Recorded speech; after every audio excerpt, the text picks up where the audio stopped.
I moved my entire pension into a new account without telling anyone. No warning, no discussion. That evening, I walked into the house and found my wife and daughter waiting, eyes blazing with anger. "What did you do with our money?" my wife screamed. I was standing at the ATM like an idiot. I didn't argue. I didn't explain. Instead, I placed a thick stack of papers on the table. 47 pages of bank statements. Every transaction exposed. They stared at the documents. Their anger vanished. Their faces turned pale. And for the first time, they realized I knew everything. I truly appreciate you spending your time here with me. Before we continue, I'm curious, how did this story find you? Did it appear in your recommendations come from a friend? Or have you been walking this journey with me from the start? Share in the comments how you arrived here. I read more than you know. And just a quick note, while parts of this story include fictional elements created for reflection and storytelling, the core themes, boundaries, self-respect, and financial independence are worth thinking about long after the video ends. The pharmacy clerk gave me that tight, sympathetic smile people wear when they already know you're not going to like what comes next. I had just slid my debit card across the counter for a routine refill blood pressure medication, the same one I picked up every month without thinking twice about it. $47.50. Nothing dramatic, nothing that should have mattered. She swiped the card and waited. I watched the small gray machine like it might personally apologize for whatever delay was happening. A second passed, then another. Her smile faltered. "I'm sorry, sir," she said softly. "It's been declined. Insufficient funds." The words didn't land at first. They hovered somewhere above me, detached from reality. "That can't be right," I said, my voice sounding distant to my own ears. "My paycheck deposited Friday." She glanced at the screen again, then back at me with genuine concern. "Would you like to try another card? This is the only one I have." My work jacket still carried the smell of coal dust and machine oil. I'd come straight from the mine, 12 hours underground, 950 feet below the surface, breathing recycled air through a respirator. I'd barely stopped at home, just showered and headed out. I was tired, sore, and expecting nothing more than a quick errand before dinner. I'd been using that card for 10 months now. Ever since Cynthia suggested we simplify things, direct deposit into our joint account, one central place for everything. "It'll make life easier," she'd said. I believed her. I opened my wallet and pulled out 2 20s and a 10 emergency cash I kept tucked behind my driver's license just in case. The clerk processed the payment without another word. I thanked her, picked up the prescription bag, and stepped into the October air. Cold, sharp, the kind that makes you inhale a little deeper than usual. On the drive home, the Appalachian hills were fading into dusk, purple and gray against the sky. Normally, that view helped me unwind after a shift. That night, it did nothing. My mind was doing math. $3,400. That's what my net paycheck usually was after taxes. The mortgage had been paid off for years. Utilities weren't high. We didn't live extravagantly, or at least I didn't think we did. How does a debit card decline over $47? Sleep didn't come. I lay in bed listening to Cynthia's breathing beside me, slow and steady, while numbers circled in my head like bats in a cave. Deposits, withdrawals, bills, groceries. It didn't add up. By morning, I'd made a decision. I left before sunrise, telling Cynthia I needed to stop by the credit union before work. She murmured something into her pillow and turned over. The parking lot was still half empty when I arrived. The digital clock on my dashboard read 6:45. The doors wouldn't open until 7. I sat there watching the sky brighten by degrees, feeling something tight and unfamiliar settle in my chest. Angela Brooks had handled my account for 3 years. When she unlocked the front door and saw me waiting, she smiled, but there was a flicker in her eyes, something cautious. "Morning, Mr. Whitaker. Everything all right?" "Not sure yet," I said. "My card got declined yesterday.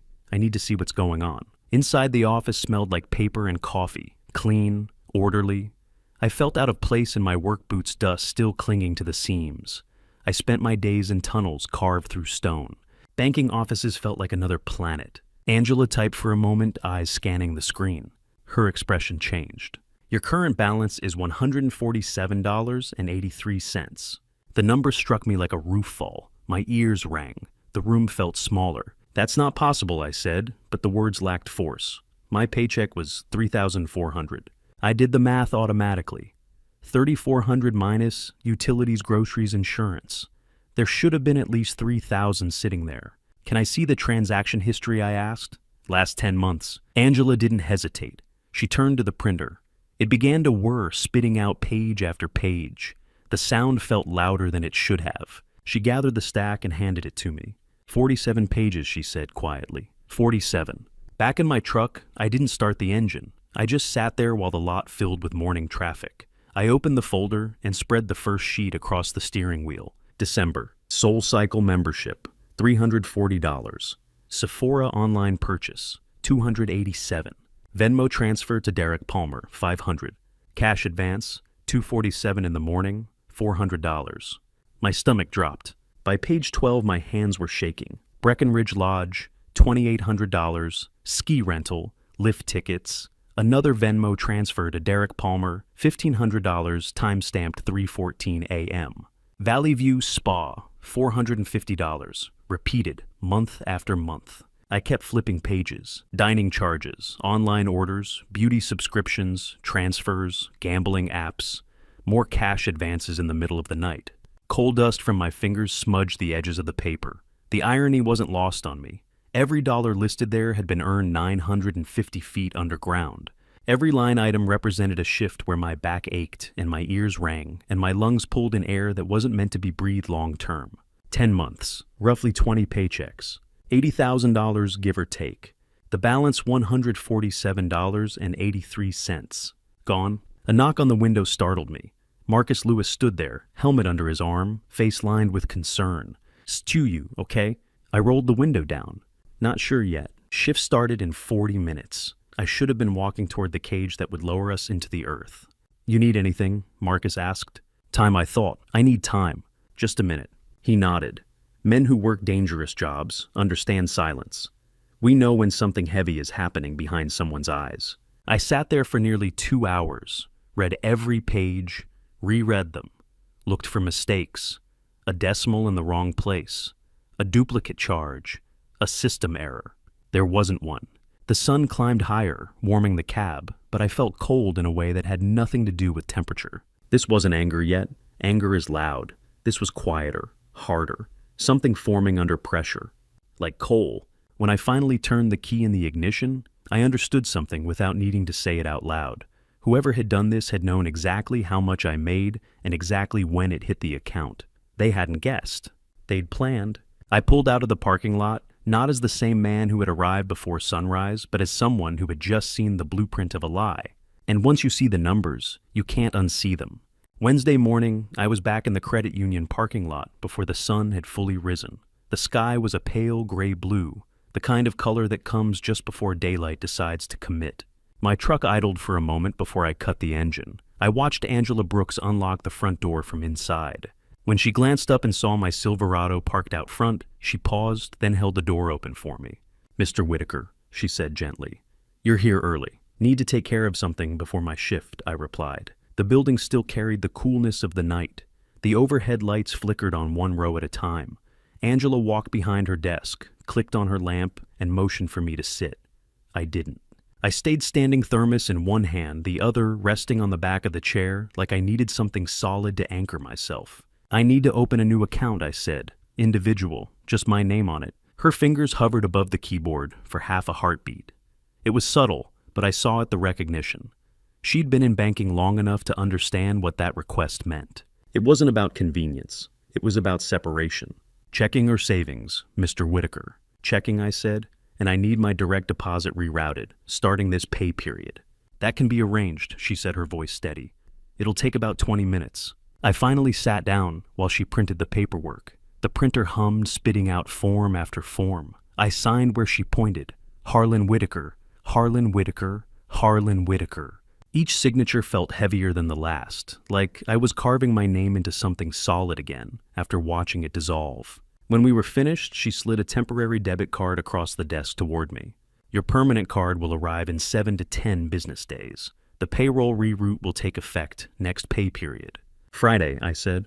"That's right, Friday." She studied me, then no longer just as a customer, but as a man standing at the edge of something. "Is everything all right, Mr. Whitaker?" "It will be," I said. That was the only answer I could give. The mind felt the same the day humid air, metallic, smelled the low thunder of machinery echoing off stone. 950 feet underground, nothing changes easily. But something in me had shifted. I spoke only when necessary.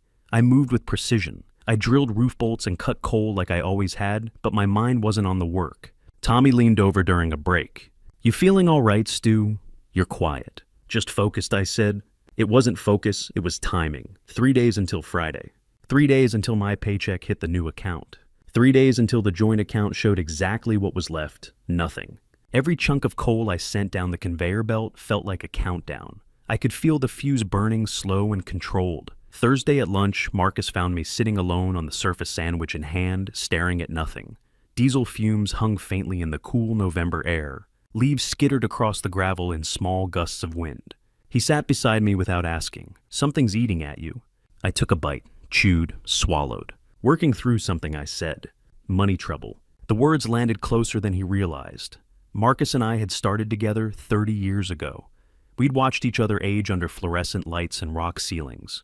There wasn't much we couldn't say to one another. "Opposite," I said, more like clarity. He studied me for a second, then nodded. "I'm here if you need me."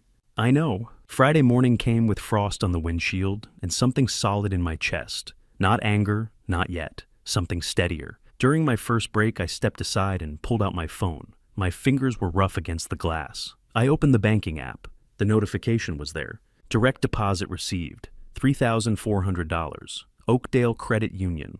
Individual account.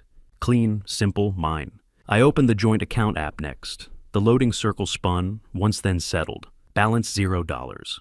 No drama, no warning message, just zero. I closed the apps and slid the phone back into my pocket. I didn't smile. I didn't feel triumph. What I felt was lighter, like setting down a weight I hadn't realized I'd been carrying for months. The rest of the shift passed as usual. When it ended, I showered in the bathhouse. Coal dust ran down the drain in black ribbons. I scrubbed until my skin turned pink. In the spotted mirror, I saw the same lined face, the same gray at my temples. But something behind the eyes was different, resolved. The drive home felt longer than usual. Every landmark stood out like it had been highlighted. Rosie's Diner on Main Street, where Cynthia and I used to have Sunday breakfasts. The turn toward Millbrook Reservoir, where I hadn't fished in over a year. Empty storefronts with faded for lease signs and dusty windows. The dashboard clock read 6:15 as I turned onto my street. The sky was purple now, maples stripped bare against the fading light. My hands tightened around the steering wheel. 38 years underground, breathing rock dust, listening to machinery scream at 95 decibels, feeling my back stiffen year by year. For what? So someone else could book spa days twice a month. So $16,400 could go to a boyfriend I'd never met. I turned into the driveway. Both cars were there. Cynthia's silver Honda under the porch light.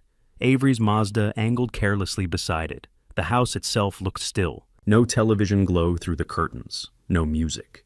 Waiting. I cut the engine and sat there in the quiet. A dog barked somewhere down the block. A neighbor's garage door hummed shut. Ordinary sounds. Inside my chest, something older than anger took shape. Something firm. I stepped out. Gravel crunched under my boots. The air was cold enough to sting. 3 steps up the walkway. 6 to the porch. The doorknob felt colder than the air. For a second, I just stood there, hand resting on the metal. The house felt like it was holding its breath. I turned the key. The door opened with a soft click. Cynthia stood in the middle of the living room, arms wrapped tight around herself, fingers digging into her sleeves. Avery paced in tight circles, phone clutched in her hand, jaw tight. The television was off. No background noise to soften the tension. The only sound was my boots crossing the threshold. They both looked at me at the same time. I saw it instantly. Not full understanding, but awareness. Something had shifted. Something fundamental. They'd tried their cards. They'd checked the balance. They'd seen zero. Fear flickered behind their anger. Good. I closed the door behind me, slowly, deliberately, and set my thermos on the hallway table. The house no longer felt like it was theirs. It felt like mine again. The metal lunchbox slipped from my hand and struck the hallway table with a sharp, hollow clang that bounced off the walls. The sound carried through the house like a warning bell. I didn't need to look toward the living room to know they were watching me. I could feel it, the tension stretched tight between us. Thin as wire, Cynthia sat rigid on the edge of the couch, knees together, fingers locked so tightly her knuckles were white. Avery stood beside her, pacing a short line in front of the coffee table, her phone clutched in her hand, like evidence she couldn't wait to present. Both of them were coiled, ready to spring. I shrugged out of my navy Oakdale mining jacket and hung it on the hook by the door. The fabric was stiff with dried sweat and coal dust. My hands were still black around the cuticles, grime packed deep in the lines of my skin. The cuffs of my jeans were stained dark from kneeling in slurry and rock. I'd been underground for 12 hours, breathing air that tasted like rubber and metal through a respirator. I carried the scent of sulfur diesel and damp earth with me. Cynthia stood first. Her yoga pants were immaculate, her tunic crisp and freshly pressed. Makeup perfect, not a smudge. Her lips were painted a careful shade of rose that didn't belong anywhere near the word mine. Avery's hair was still damp from a shower, falling in soft waves around her shoulders. I could smell vanilla body wash from across the room. She wore a coordinated athleisure set that probably cost more than my steel toe boots. Behind them, the living room looked like a catalog spread. The Peloton bike sat by the window, $2,400. According to a statement, I'd once glimpsed its seat collecting a thin layer of dust. The designer ergonomic chair leaned against the wall, still wrapped in plastic, $1,400 and never used. The 70-inch flat-screen TV hung above the fireplace like an altar. On the coffee table, Avery's makeup lay scattered in small containers with names I couldn't pronounce. Cynthia's voice cut through the air. "What the hell did you do to the joint account?" Her voice trembled despite the anger. I stood at the bank like an idiot. "Are you trying to cut me and our daughter off?" Avery stepped forward and shoved her phone toward me. The screen glowed with the banking app, balance $0. "Dad, what is this?" she demanded. "Where's the money?" I didn't answer. I walked past them into the kitchen. The refrigerator hummed steadily. The wall clock ticked louder than usual. I filled a glass with water and drank it slowly, letting the cold settle my throat. I remembered sitting at this same table months ago when Cynthia had taken my hand and said, "We're a family now. Families share everything." I'd believed her. Believed that sharing meant partnership, not extraction. "I got a new card," I said finally. Cynthia's face drained of color. "What?" "A new card, new account." I placed the glass down carefully. "My paycheck goes there now." The silence that followed felt like the split second before a roof collapse when timber creaks and you know you've got seconds to move. 5 seconds. The clock ticked. The refrigerator kicked on. Then everything detonated. "That's a joint account." Cynthia's voice cracked sharp and high. "We agreed. You promised we'd share everything." "No," I said calmly. "It isn't." "What are you even saying?" Avery shouted. "You can't just—" "I can," I replied, meeting her eyes. And I did. Cynthia stepped closer, lowering her voice into something cold and dangerous. "Harlan, we have bills. We have a life. You can't just take the money and—" "I've been paying for your life," I said evenly. "For 18 months. I've covered everything." "That's what families do," Cynthia snapped. "That's what marriage is." I almost laughed at the word marriage. Instead, I walked to the window and looked outside. The driveway was orderly. Cynthia's silver Honda CR-V gleamed under the porch light, barely 3 years old. 16,300 miles on the odometer the last time I checked. Avery's cherry red Mazda 3 sat beside it, under 2 years old, just over 11,000 miles. Both waxed, maintained. Garaged. My Silverado sat behind them. 208,000 miles. Rust creeping along the wheel wells. A dent in the tailgate from a loading dock accident years back. The driver's seat patched with duct tape. "You want to talk about family?" I said quietly, still looking out the glass. "We'll talk about it tomorrow." "Tomorrow," Cynthia shrieked. "No! We're not waiting. We're talking now." I turned back toward them.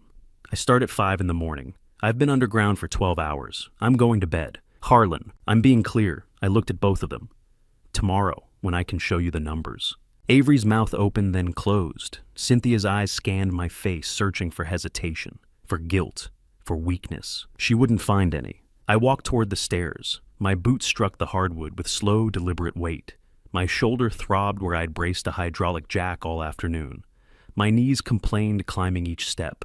At the bottom of the staircase, I paused. "Numbers," I repeated. "Tomorrow." I climbed the rest of the way and entered the bedroom. I shut the door behind me. The latch clicked softly, final. Downstairs, their voices rose almost immediately. Cynthia sharp and panicked, Avery higher and furious. The words blurred into background noise. After years underground, you learn how to tune out chaos. The ventilation fans in the mine roar constantly. If you listened to every sound, you'd go insane. I sat on the edge of the bed and unlaced my boots, set them side by side on the floor, neat and even. I lay back and stared at the ceiling. 47 pages. 47. Tomorrow I would spread them across the kitchen table. I would point to every charge, every transfer, every timestamp at 2 in the morning. Tomorrow they would see what I saw in that truck.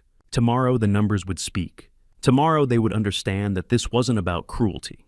It was about math, and math doesn't lie. Before I open that 47-page folder and walk them through every single line item, I want to hear from you. How much do you think disappeared over 10 months, 20,000, 50,000, or more? Drop your guess in the comments below, so I know you're still following this story. And a quick note, parts of this narrative include constructed elements meant to illustrate larger lessons about boundaries and accountability. If this content doesn't feel right for you, you're welcome to step away here. They didn't let me sleep. Around 8 o'clock, I heard the staircase creak, slow, cautious footsteps climbing one at a time. I was lying on top of the covers, still dressed in my jeans and flannel shirt, staring at the faint brown water stain spreading across the bedroom ceiling. The house had gone quiet half an hour earlier. I had heard a door slam, Avery's most likely, followed by the strained silence of two people whispering too fast downstairs. Then nothing, until the knock. Soft, almost careful. Harlan Cynthia's voice came through the door, muffled and thinner than usual. "We need to talk, please." I sat up, swung my legs over the side of the bed, and clicked on the lamp. The light filled the room in a dull yellow glow. "All right," I said. When I opened the door, they were both standing in the hallway like they'd rehearsed it. Cynthia's makeup had smudged beneath her eyes, leaving faint gray shadows. Avery's arms were folded tight across her chest, her jaw clenched hard enough to ache.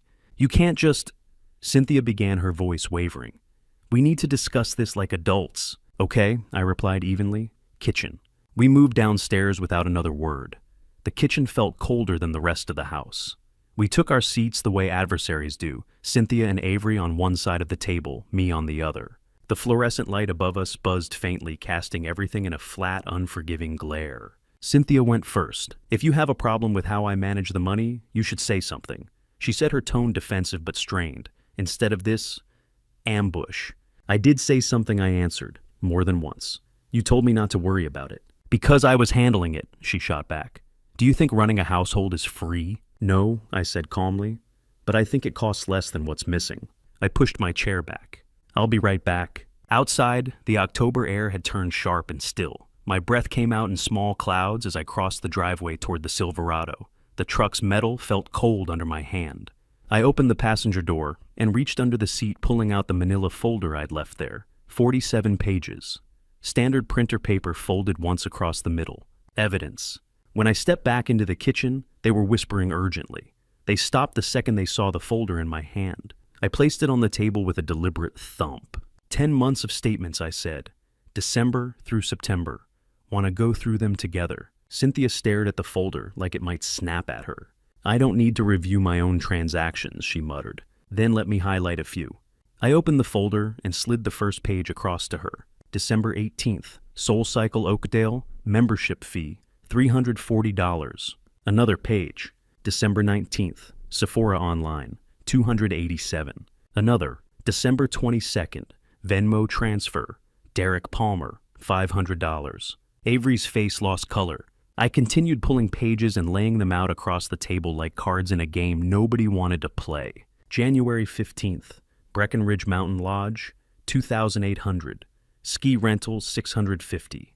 Lift tickets, $420. "That was a mother-daughter bonding trip," Cynthia snapped, voice breaking. "We needed that trip." "I worked doubles that week," I said. "You told me the money was for emergency repairs on the house."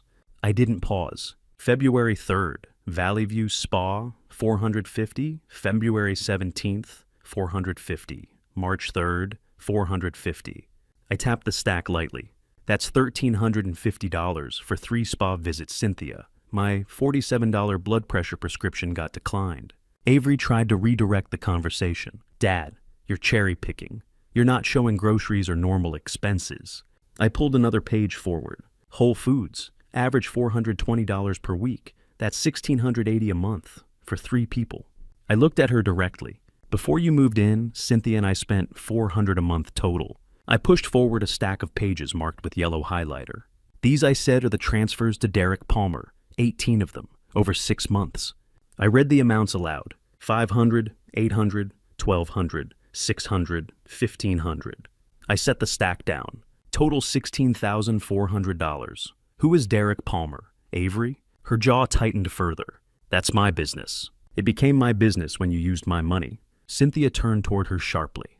Who the hell is Derek? He's my boyfriend, Avery shot back. He needed help. Help with what I asked quietly. 3 of these transfers happened between 2 and 4 in the morning. I pulled out the final sheet, the one I'd written by hand. Columns carefully aligned. Totals double-checked. Total deposits over 10 months, $80,000. Current balance, $147.83. Total spent, $79,852.17. The numbers sat between us. Breakdown 1 continued. Gambling and betting apps, $6,200. Transfers to Derek Palmer, $16,400. Shopping, clothing, beauty, $24,800. Dining and entertainment, $12,600. Spa and fitness, $8,950. Ski trip and other travel, $10,900. I looked down at my own handwriting. Hours I worked underground during that time, $2,080. Value per hour of my body, $38.42. I slid the paper into the center of the table. Every dollar on that list I earned 950 feet below ground, breathing coal dust, losing my hearing, wearing my back down. The kitchen felt smaller. This is what my sacrifice paid for, I said. Ski trips I wasn't invited to, a boyfriend I didn't know existed, spa days while I worked overtime. Cynthia began to cry. You're making me sound like a monster. I'm reading numbers, I replied evenly. If they sound like something to you, I didn't put that meaning there. Avery stood abruptly, chair scraping against the tile. This is ridiculous. Parents have a responsibility to support their children. You're 26, I said, and you're not my daughter. The words landed hard. Silence swallowed the room. You're Cynthia's daughter, I continued. I welcomed you here, but that doesn't make me an ATM. Cynthia's tone shifted, desperation creeping in. Okay, we made mistakes. We overspent. We can fix this. We'll get jobs. We'll pay you back. You already have a job, I said. Part-time at the library. Where does that paycheck go? She didn't answer. Into your personal checking account, I said. The one I don't have access to. Funny how that works. Cynthia gathered the scattered pages with shaking hands, stacking them, as if putting them out of sight might undo them. Avery stormed upstairs, her footsteps heavy and furious. The kitchen fell quiet. Only the refrigerator hummed, the same refrigerator I'd paid off 5 years ago. I stayed seated for a moment longer, looking at the empty chairs across from me. Tomorrow I would tell them what happened next. Tonight the numbers had already said enough. Before I reveal what I decided to do after laying out all 47 pages, I want to hear from you. Based on those totals, how much do you think $79,000 really costs a man who earns it underground? Drop your thoughts below, so I know you're still walking through this with me. And one more thing, portions of this story include constructed elements designed to illustrate broader lessons about accountability and boundaries. If this content isn't right for you, you're free to step away here. Tomorrow we move forward. Saturday morning arrived wrapped in frost and something steadier inside my chest. I woke at 6 without an alarm. No voices downstairs, no tension humming through the walls. Just the quiet click of the furnace kicking on and the faint creak of the house settling against the cold. I showered, scrubbing away the last of yesterday's coal dust, and dressed in clean jeans and a flannel shirt that didn't carry the smell of diesel or damp stone. When I came downstairs, the kitchen was empty. I reached into the back of the cupboard and pulled out the bag of coffee I'd bought 3 days earlier with money from my new account. I'd tucked it behind the cereal boxes so it wouldn't disappear into someone else's routine. I ground the beans, slowly listening to the burr grinder hum. The smell rose rich and dark, filling the kitchen. By 7:30, I was seated at the kitchen table with a steaming mug, a blank spiral notebook, and a pen. The table had been wiped clean. The 47 pages were gone. Cynthia must have taken them upstairs last night. In their place lay a single sheet of white paper, blank and waiting. Footsteps sounded from above. Cynthia came down first, one hand trailing the banister. Avery followed a few minutes later. Neither of them looked put together. No makeup. Hair unbrushed. Eyes swollen and red from crying or arguing or both. Cynthia stopped at the foot of the stairs. "Harlan," she said, voice hoarse. "Can we talk about this, like reasonable adults?" "That's why I'm here," I answered. They took their seats across from me. Same chairs as the night before. Same distance. But something had shifted. The room felt less explosive and more fragile. Cynthia folded her hands together on the table. "Last night was overwhelming," she said carefully.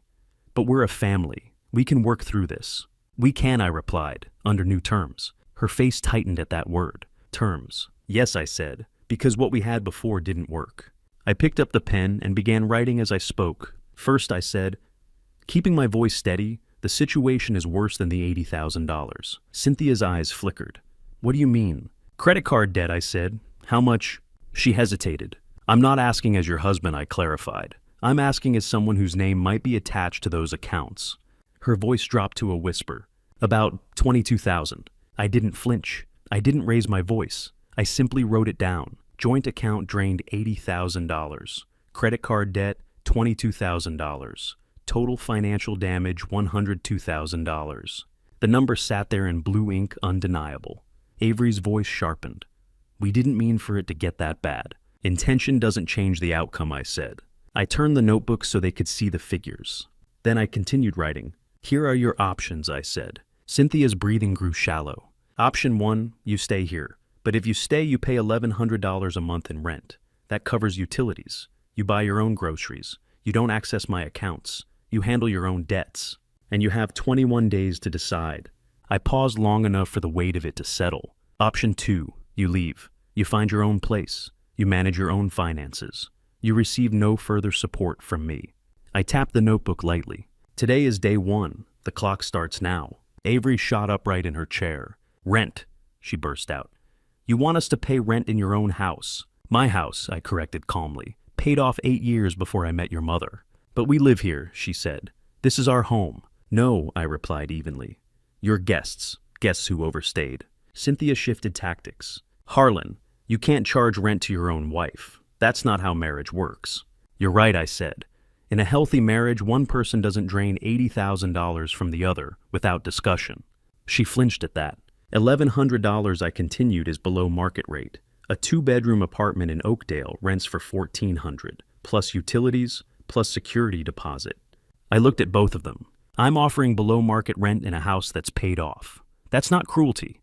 It's a business arrangement. You're treating us like tenants, Cynthia said, her voice cracking. I'm treating you like adults who need to take responsibility. Avery turned toward her mother, panic edging into her voice. Mom, can we even afford $1,100? Cynthia swallowed. I make $900 a month at the library. Then Avery contributes, I said. Or you both find additional work. Or you choose option 2. For a moment, silence settled over the table. An old memory surfaced sharp and clear. My father, also a minor, dead at 58 from black lung. I remembered standing in that hospital room, the air thick with disinfectant, tubes running from his arms, his breathing shallow and labored. Son, he'd said, voice rasping, family means you lift each other up. But lifting someone up and being bled dry, those are 2 different things. Don't let anyone mistake your kindness for weakness. I blinked and returned to the kitchen. I've spent my whole life carrying weight, I said quietly. Underground, I carry roof bolts, drill steel, the responsibility of keeping my crew alive. I thought carrying a family would be different, lighter, but it hasn't been. I met Cynthia's eyes. You didn't treat me like family. You treated me like a resource, something to extract from, like a coal seam. She began to cry again. That's not fair, she insisted weakly. I cooked. I cleaned. Did you? I asked calmly. When was the last time you cooked a meal that wasn't takeout charged to my card? Her mouth opened, closed. No answer. I slid the notebook further across the table. 21 days, I repeated. 3 weeks. Stay if you pay. Leave if you don't. The free ride is over. Avery stood abruptly. This is insane, she snapped. I'm calling Grandma. She grabbed her phone and rushed upstairs, her footsteps heavy against the wood. I didn't stop her. Cynthia remained seated, staring down at the numbers as if they might rearrange themselves into something softer. You're really doing this, she said finally. I am. What if we can't decide in 21 days? Then I'll decide for you. She picked up the notebook slowly, like it weighed far more than paper and ink. For her, maybe it did. Maybe it was the first boundary she'd ever been forced to acknowledge. She carried it upstairs without another word. The house fell quiet again. I stood and poured myself another cup of coffee from the bag I'd bought with my own money, in my own kitchen, under my own terms. I lifted the mug and took a long sip. For 10 months, everything had tasted bitter. This didn't. It tasted like control. It tasted like consequence. It tasted like choice. The first 3 days after I laid down the terms felt like living with polite strangers who were waiting for something to happen. No shouting, no slammed doors, just careful movements, measured tones, and eyes that tracked me whenever I entered a room. The air in the house felt staged, like we were all actors waiting for our next cue. Day 3 was Monday. I was in the kitchen before sunrise, cooking breakfast: 2 eggs toast, black coffee. Nothing elaborate.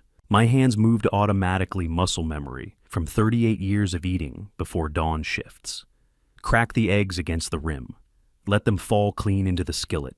Listen to the soft sizzle as they hit hot butter. Footsteps sounded on the stairs. Avery. Early for her. She usually didn't surface until 10. That alone told me something. She'd put effort in. Mascara, lipstick, hair brushed smooth, actual jeans instead of pajama shorts. The attempt at normalcy was almost admirable. "Morning, Dad," she said brightly. Too brightly. "Sleep okay?" "Fine." I didn't turn. I flipped the eggs carefully, watching the whites firm around the edges. She leaned against the counter like she was posing for a lifestyle ad. "Listen, about Friday. Maybe we just got off on the wrong foot." I slid the toast onto a plate. "We didn't start wrong," I said calmly. "We just kept walking in the wrong direction." She studied my face, searching for softness. "I mean, I could get a job," she said quickly. "I was planning to anyway." "That's smart." She hesitated, recalibrating. "So maybe you could reconsider the rent thing." "No." One word, solid, closed. Her expression faltered. For a second, she looked almost like a kid again. Then the mask returned. She stood there another moment, then turned and went back upstairs. The door shut. Not quite a slam, but not gentle either. Day 4. Tuesday brought a different strategy. I walked in at 6:30 to a smell I hadn't experienced in months: real food cooking. Beef stew, mashed potatoes, green beans sautéed with garlic. The scent hit me in the doorway, warm and deliberate. The table was set with plates, silverware, and cloth napkins I hadn't seen since the holidays. There was even a candle in the center unlit, but waiting. Cynthia stood by the stove, wooden spoon in hand. "I made dinner," she said, smiling carefully. "Your favorites. I thought we could eat together, like a family." For half a heartbeat, I almost said yes. The stew smelled good. It had been a long time since anyone cooked something that wasn't takeout. For a split second, I could have pretended we were rewinding to a version of this house that never existed. Then I remembered the 47 pages. "I already ate," I said. It wasn't true, but I made enough for... I'm heading out to the workshop.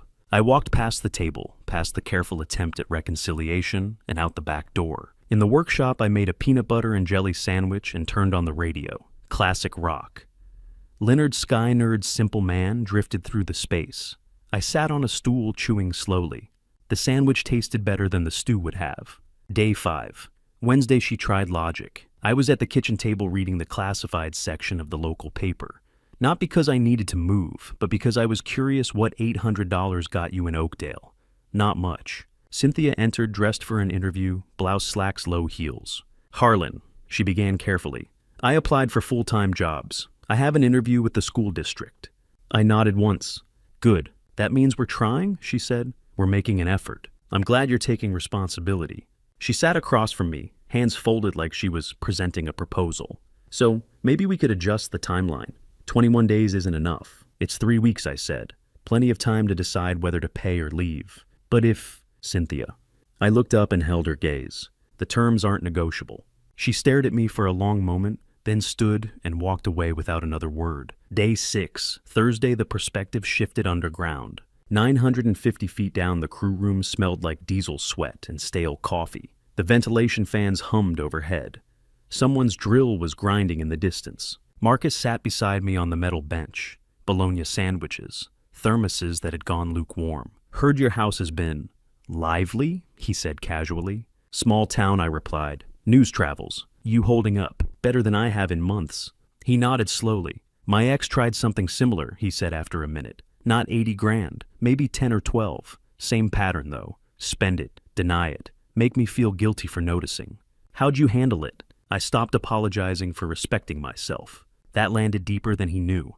"You're doing the right thing, Stu," he added. "Don't let anyone twist it on you." I nodded. "Down there under that much rock, you learn the value of structural integrity. A weak beam collapses." Day 7. Friday evening, I hit my limit on shared space. I opened the refrigerator. Cold air spilled out bright white light, washing over the shelves. The contents looked disorganized, half-empty containers, condiment bottles, leftovers, and plastic. My Chinese leftovers from Wednesday were gone. My milk half empty, It had been nearly full that morning, my deli turkey package torn open, half the slices missing. I stood there staring at it, the refrigerator humming steadily. Decision made. I went out to the workshop, grabbed masking tape and a black Sharpie, came back inside, tore off strips of tape, wrote in thick block letters, "Harlan's do not touch." I labeled everything that belonged to me. Milk carton, egg carton 6 left, deli turkey, leftover pizza wrapped in foil, orange juice, butter. I pressed each label firmly into place. Clear, visible, undeniable. Avery came down the stairs just as I was finishing. "What are you doing?" she demanded. "Labeling my food. This is insane. Who labels food in their own fridge? Someone who's tired of it disappearing." She pulled out her phone and snapped a photo. The camera shutter sounded exaggerated in the quiet kitchen. "This is crazy. People need to see this." "Go ahead." Later that night, she posted the picture online. I didn't see it. Cynthia told me the next morning, tight with embarrassment. The caption framed me as toxic, controlling, petty. She expected sympathy. The comments didn't go that way. "He's right. You're 26, buy your own groceries." Sounds like he's setting boundaries. Respect his stuff. Your dad's protecting what he pays for. If my kid was eating my food without asking, I'd do the same. You're the problem, not him. Within 2 hours, the post was gone. That weekend, the house shifted again.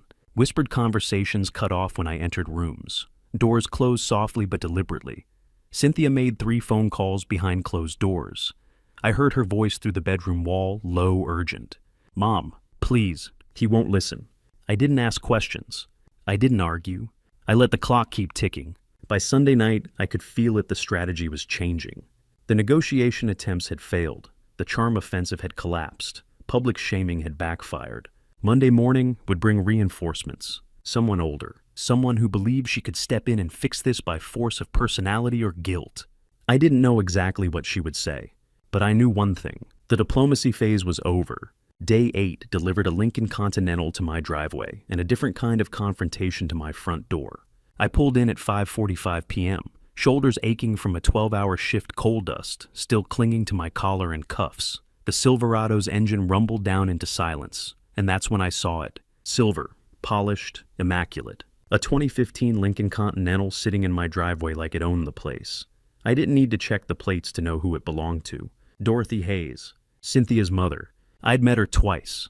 Once at our wedding, where she'd evaluated me the way a jeweler inspects a flawed stone. And once at Thanksgiving 2 years ago, where she'd asked me within earshot of half the table if I had ever considered advancing beyond manual labor. So, this was the next tactic. Reinforcements. I stayed in my truck a moment longer, hands resting on the steering wheel. The engine ticked as it cooled. I let my breathing steady. Let the fatigue settle into something manageable. Then I stepped out. When I walked inside, they were arranged like a stage tableau.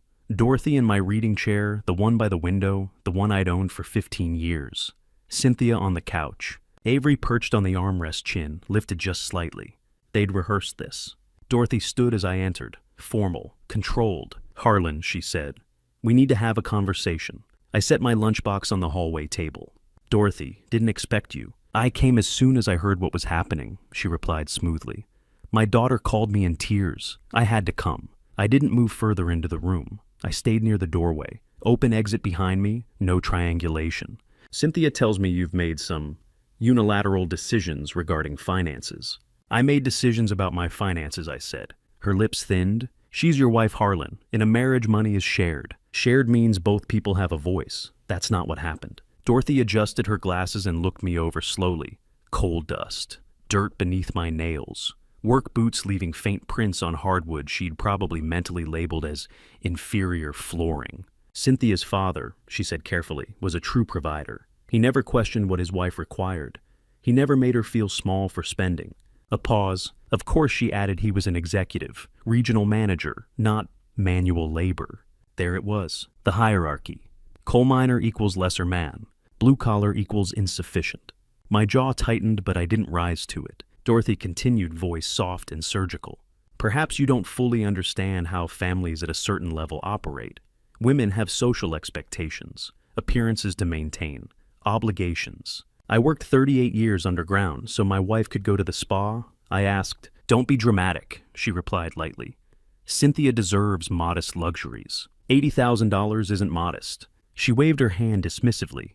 Numbers can be twisted. I'm certain it's not as dramatic as you make it sound. Cynthia leaned forward, lines clearly memorized. Harlan with Mom here, maybe we can calmly. No. Dorothy blinked. Excuse me. No, I repeated. I'm not renegotiating. The terms remain. She laughed sharp and humorless. You're being unreasonable, stubborn, just like Cynthia said. She's entitled to her opinion. Without another word, I walked past them up the stairs and into my bedroom, closed the door. Tuesday evening, I stayed out in the workshop longer than usual. The October air was mild, nearly 60 degrees, so I left the window cracked open. That's when I heard them. The kitchen window must have been open too. Their voices drifted clearly across the yard. Dorothy first, calm, directive. Listen to me carefully, Cynthia. Men like Harlan use money as leverage. It's how they maintain control. He showed me the statement Cynthia said weakly. Everything was there. That's irrelevant, Dorothy cut in. Don't let him see any more bills. Keep accounts separate. He'll ask. Then tell him you handled it. Your father never knew about my casino trips. What he didn't know didn't hurt him. There was a pause. Mom, that's survival, Dorothy said firmly. You manage information in a marriage. I stood motionless in the workshop, every word landing exactly where it needed to. Disappointed, but not surprised. So that was the blueprint. Wednesday, day 10, they staged another intervention. I walked in from work and found all three waiting in the living room again. Dorothy spoke first. Harlan, sit down. We're resolving this today. There's nothing to resolve, I said. You have 11 days left. This rent proposal is absurd, Dorothy snapped. Cynthia is your wife. Wives do not pay rent. Wives don't drain $80,000 either, I replied calmly. Yet here we are. Dorothy inhaled sharply. How dare you call my daughter a thief? What would you call taking $80,000 without permission? Marriage, she shot back. I call it marriage. I turned to Cynthia. Is that what you believe? That marriage means I earn and you spend without limits. She couldn't meet my eyes. I faced Dorothy again. You're welcome to stay as a guest, but you don't make decisions in my home. Your home. Dorothy's voice rose. Cynthia lives here. That makes it her home. My name is on the deed, I said evenly. The mortgage has been paid off for 8 years. It's my house.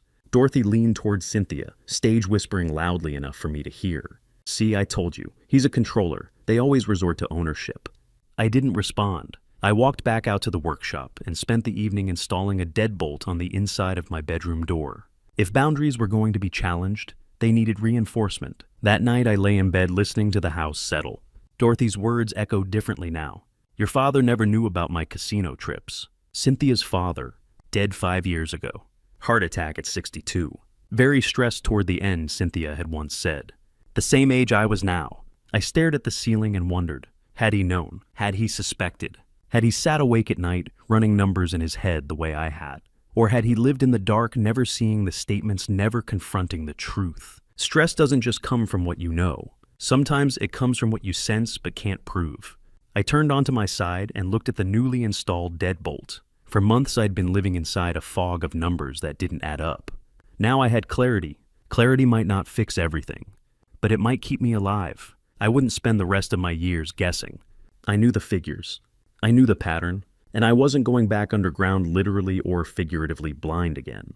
Day 11, 950 feet underground. That's when my body decided to remind me it wasn't made of coal. It was 10:30 in the morning. I was operating the continuous miner, a machine that weighed 20 tons and chewed coal from the wall like a mechanical monster. Set the machine, advance, cut, retreat, repeat. I'd done it 10,000 times over 38 years. The noise was constant, 95 decibels. You wore hearing protection or you went deaf. The air was thick, 88 degrees humid, dusty even with the ventilation fans running. I had my respirator on, breathing filtered air that tasted like rubber and metal. Then my chest tightened. Not a sharp pain, pressure, like someone had wrapped a vise around my ribs and was turning the handle. My left arm went numb. I couldn't catch my breath, and down here that was saying something. The edges of my vision blurred. My mind went straight to one place: heart attack. Just like Cynthia's father. I'm 62, black lung in my chest. This is it. My hand slipped from the control panel. The machine ground to a stop. Marcus was working 20 feet away. He noticed immediately. He started toward me. I leaned against the machine, one hand pressed to my chest. The respirator fogged with my rapid breathing. Marcus grabbed the radio. Surface, this is Lewis. Need a medic to Section 7B. Man down. They got me to the surface. Marcus and Ray half carried me to the cage, the elevator that hauled us up and down the shaft. 950 feet. 3 minutes that felt like 30. My vision spun, my heart hammered. When we reached the top, the October sun hit my eyes. Too bright. Overwhelming. The mind medic was waiting with his kit. "Mr. Whitaker, where's your pain?" "A chest, left arm, can't breathe." He strapped the blood pressure cuff on my arm, pumped it up, watched the gauge. 165/98. That's high. Pulse oximeter on my finger. 96% oxygen. That's acceptable, but lower than I'd like on the surface. Heart rate monitor. 118 beats per minute, elevated. Any cardiac history. My father died at 58. Heart attack. "We need to get you to the ER now." Marcus drove me to Oakdale General. I didn't argue. The tightness in my chest had eased, but the fear hadn't. The ER was fluorescent bright and smelled like disinfectant. They took me straight back. A nurse hooked me up to monitors. Wires everywhere. Beeping machines. The doctor was a woman in her 50s, gray hair pulled back, reading glasses hanging from a chain around her neck. Dr. Reynolds, her badge said. "Mr. Whitaker, we're going to run an EKG draw blood to check for troponin. That's a marker for heart damage, and keep you under observation for a few hours." "As how long?" 3 hours minimum, if anything looks concerning longer. The EKG took 10 minutes. 12 leads stuck to my chest. The machine printed out a long strip of paper with jagged lines. Blood draw, 2 vials. Then waiting. Marcus sat in the chair beside the bed. "Called the mine, told them you're out for the rest of the week." "I don't need a week." "Doctor's orders, Stu. You heard her." 3 hours passed. Dr. Reynolds came back with a clipboard. "Your EKG is normal. Troponin levels are negative. No signs of heart attack." Relief flooded through me. "However," she continued, "your blood pressure is dangerously high. 165/98 is pre-hypertensive crisis territory. Your stress response is significantly elevated. What I'm seeing is consistent with a severe anxiety attack." "I've never had anxiety." "You've never had someone drain your bank account before, either," Marcus muttered. Dr. Reynolds looked at me over her glasses. "Mr. Whitaker, anxiety attacks and heart attacks share almost identical symptoms.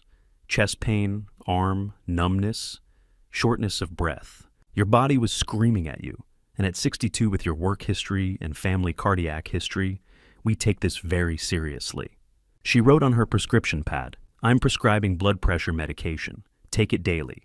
I'm also referring you to a cardiologist for a stress test within 2 weeks, and I'm ordering you to take at least 2 days off work.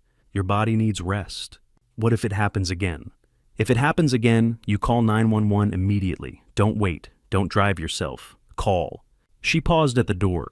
"And Mr. Whitaker, whatever's causing this level of stress in your life, you need to fix it. Because next time, it might not be anxiety. It might be the real thing." Marcus drove me home. It was nearly 6 o'clock. The sun was setting. When I walked inside, Avery was in the living room. She looked up, saw my face. I must have looked terrible, pale, hollow, the hospital wristband still on. "Dad," her voice changed. "What happened? Where were you?" "Hospital, I'm fine." "You are not fine. You were at the hospital. For what?" I sat down on the couch, more like collapsed. Thought I was having a heart attack. Wasn't, just stress. She sat next to me, closer than she'd been in weeks. "Dad, you're scaring me. Are you okay? Did they say you're okay?" For a moment, I saw her differently. Not the 26-year-old who'd spent $16,000 of my money on her boyfriend, but the 8-year-old I'd met the day I married Cynthia, the little girl who'd asked to go fishing with Uncle Harlan, the kid who'd said, "When I grow up, I want to be strong like you." She started crying. It looked real. "Dad, please, I don't want to lose you." "Daddy." She hadn't called me that in years. My hand moved toward my wallet. Instinct. The urge to fix things, to provide, to protect. Then the image flashed in my mind. 47 pages spread across the kitchen table. The numbers. $80,000, $16,400 to Derek Palmer. Transfers at 2:47 in the morning. The social media post. The photo of my labeled food in the fridge. The mocking caption. My hand stopped, pulled back. "I'm okay, Avery. Thank you for asking." "I'm scared," she said. "About everything. The 21 days, finding a place, how we'll afford. You should have been scared 10 months ago, before the first transfer to Derek." Her face changed. She realized I wasn't going to soften. My phone rang. "Marcus, Stu just heard. Tommy got hurt. Section 5, tunnel, roof bolt failed, rock fell on his leg. They're airlifting him to Pittsburgh. How bad? Broken femur, maybe worse. He's only 54, Stu, been on our crew 20 years. Jesus! That could have been any of us in that tunnel today. Could have been you this morning. I hung up, sat in silence. Tommy was 54, broken leg, maybe career ending, 20 years in the mine. What did he have to show for it? A body that only worked when it felt like it. Maybe a pension if he made it to 62. I was 62, gave 38 years, black lung in my chest, hearing aids in my ears, scars on my hands, and today, a hospital wristband. Dr. Reynolds' words echoed, "Next time, it might be the real thing." All that sacrifice. For what? So my wife could go to spas, so my stepdaughter could fund her gambling boyfriend. That night, I didn't install any new locks. I didn't write any new terms. I just sat in the workshop until midnight, sanding a piece of pine that didn't need sanding. My hands knew what to do when my mind couldn't settle. Tommy would survive his injury. I'd survive mine. But we'd both been reminded time isn't infinite, and I wouldn't spend what I had left being a coal seam for someone to mine. Day 12. But if I'm honest, it felt like the first day in years. I had been inside my own home without it being Christmas, a snowstorm, or a medical emergency. Friday, day 11. I hadn't gone to work. Doctor's orders. Doctor. Reynolds had adjusted my blood pressure medication and told me in a tone that didn't invite argument to take a day and let my system calm down. I sat on the porch that morning with a mug of coffee and watched frost melt off the railing as the sun rose. No engines, no drills, no shouting underground. Just wine moving through the trees and the slow rhythm of my own breathing. Cynthia and Avery stayed out of my way. The house was quiet in a way that didn't feel tense. It felt suspended, like everyone understood something fragile had cracked and needed space. By Saturday morning, I felt steady, clear-headed. The tight band that had wrapped around my chest for months was gone. My hands no longer trembled when I held my coffee. 10 days down, 11 to go. The math was simple. The conversations weren't. It was 9 o'clock when I stepped into the workshop. The air smelled faintly of sawdust and motor oil. I began sorting tools wrenches in one drawer, drill bits in another. Organization gave my hands something purposeful to do when my mind threatened to spiral. The workshop door opened. Cynthia stood there framed by morning light. No makeup, hair pulled back carelessly. An old gray sweatshirt I'd only ever seen her wear when she did yard work. She looked older than 52, closer to 60, worn. "Harlan," she said quietly. "Please, can we talk?" I set the wrench down on the bench and turned toward her. "All right." She stepped inside and closed the door behind her. The small click sounded heavier than it should have. Her voice was hoarse. "I can't take this anymore. Dorothy left this morning. She said I was weak, said I should have fought harder, fought for what I asked evenly. For us," she said, tears already forming. "For this marriage, for staying. You want to stay." "I don't want to be thrown out like garbage," she snapped. "You're being cruel, Harlan." I inhaled slowly. This was the conversation that mattered. "Cynthia, sit down." She lowered herself onto the workshop stool. I stayed standing not to loom, but because I needed the steadiness in my legs. "I want to be clear," I said. "I am not throwing anyone out. I'm ending a financial arrangement that didn't work. It's the same thing." "No, it isn't." I spoke deliberately, choosing each word. Cruelty is draining someone's paycheck for 10 months without asking. Cruelty is lying about where the money went every time they questioned it. Cruelty is letting your daughter's boyfriend use this house while I work 50 hours a week underground and never telling me. Her face went blank. "Live in your... what are you talking about?" I continued. "Cruelty is forging documents, gambling with someone else's retirement, mocking them online." "I didn't do those things," she whispered. "You participated," I said. "You allowed it." Her shoulders sagged. "I never meant for it to go this far. Intention doesn't erase impact." I reached for the notebook on the workbench and opened to a clean page. "Let me show you what I'm actually offering." I wrote as I spoke. Market rent for a comparable place in Oakdale, $1,400. Utilities, heat, electric, water, internet, $280. Insurance and property tax. Your share, $150. Groceries, $400. I totaled it. Actual monthly cost, $2,230. I slid the notebook toward her. "I'm asking for $1,000. She stared at the numbers. "That means you save $1,130 every month by staying." "That's not cruelty," I said. "That's generosity." Her voice trembled.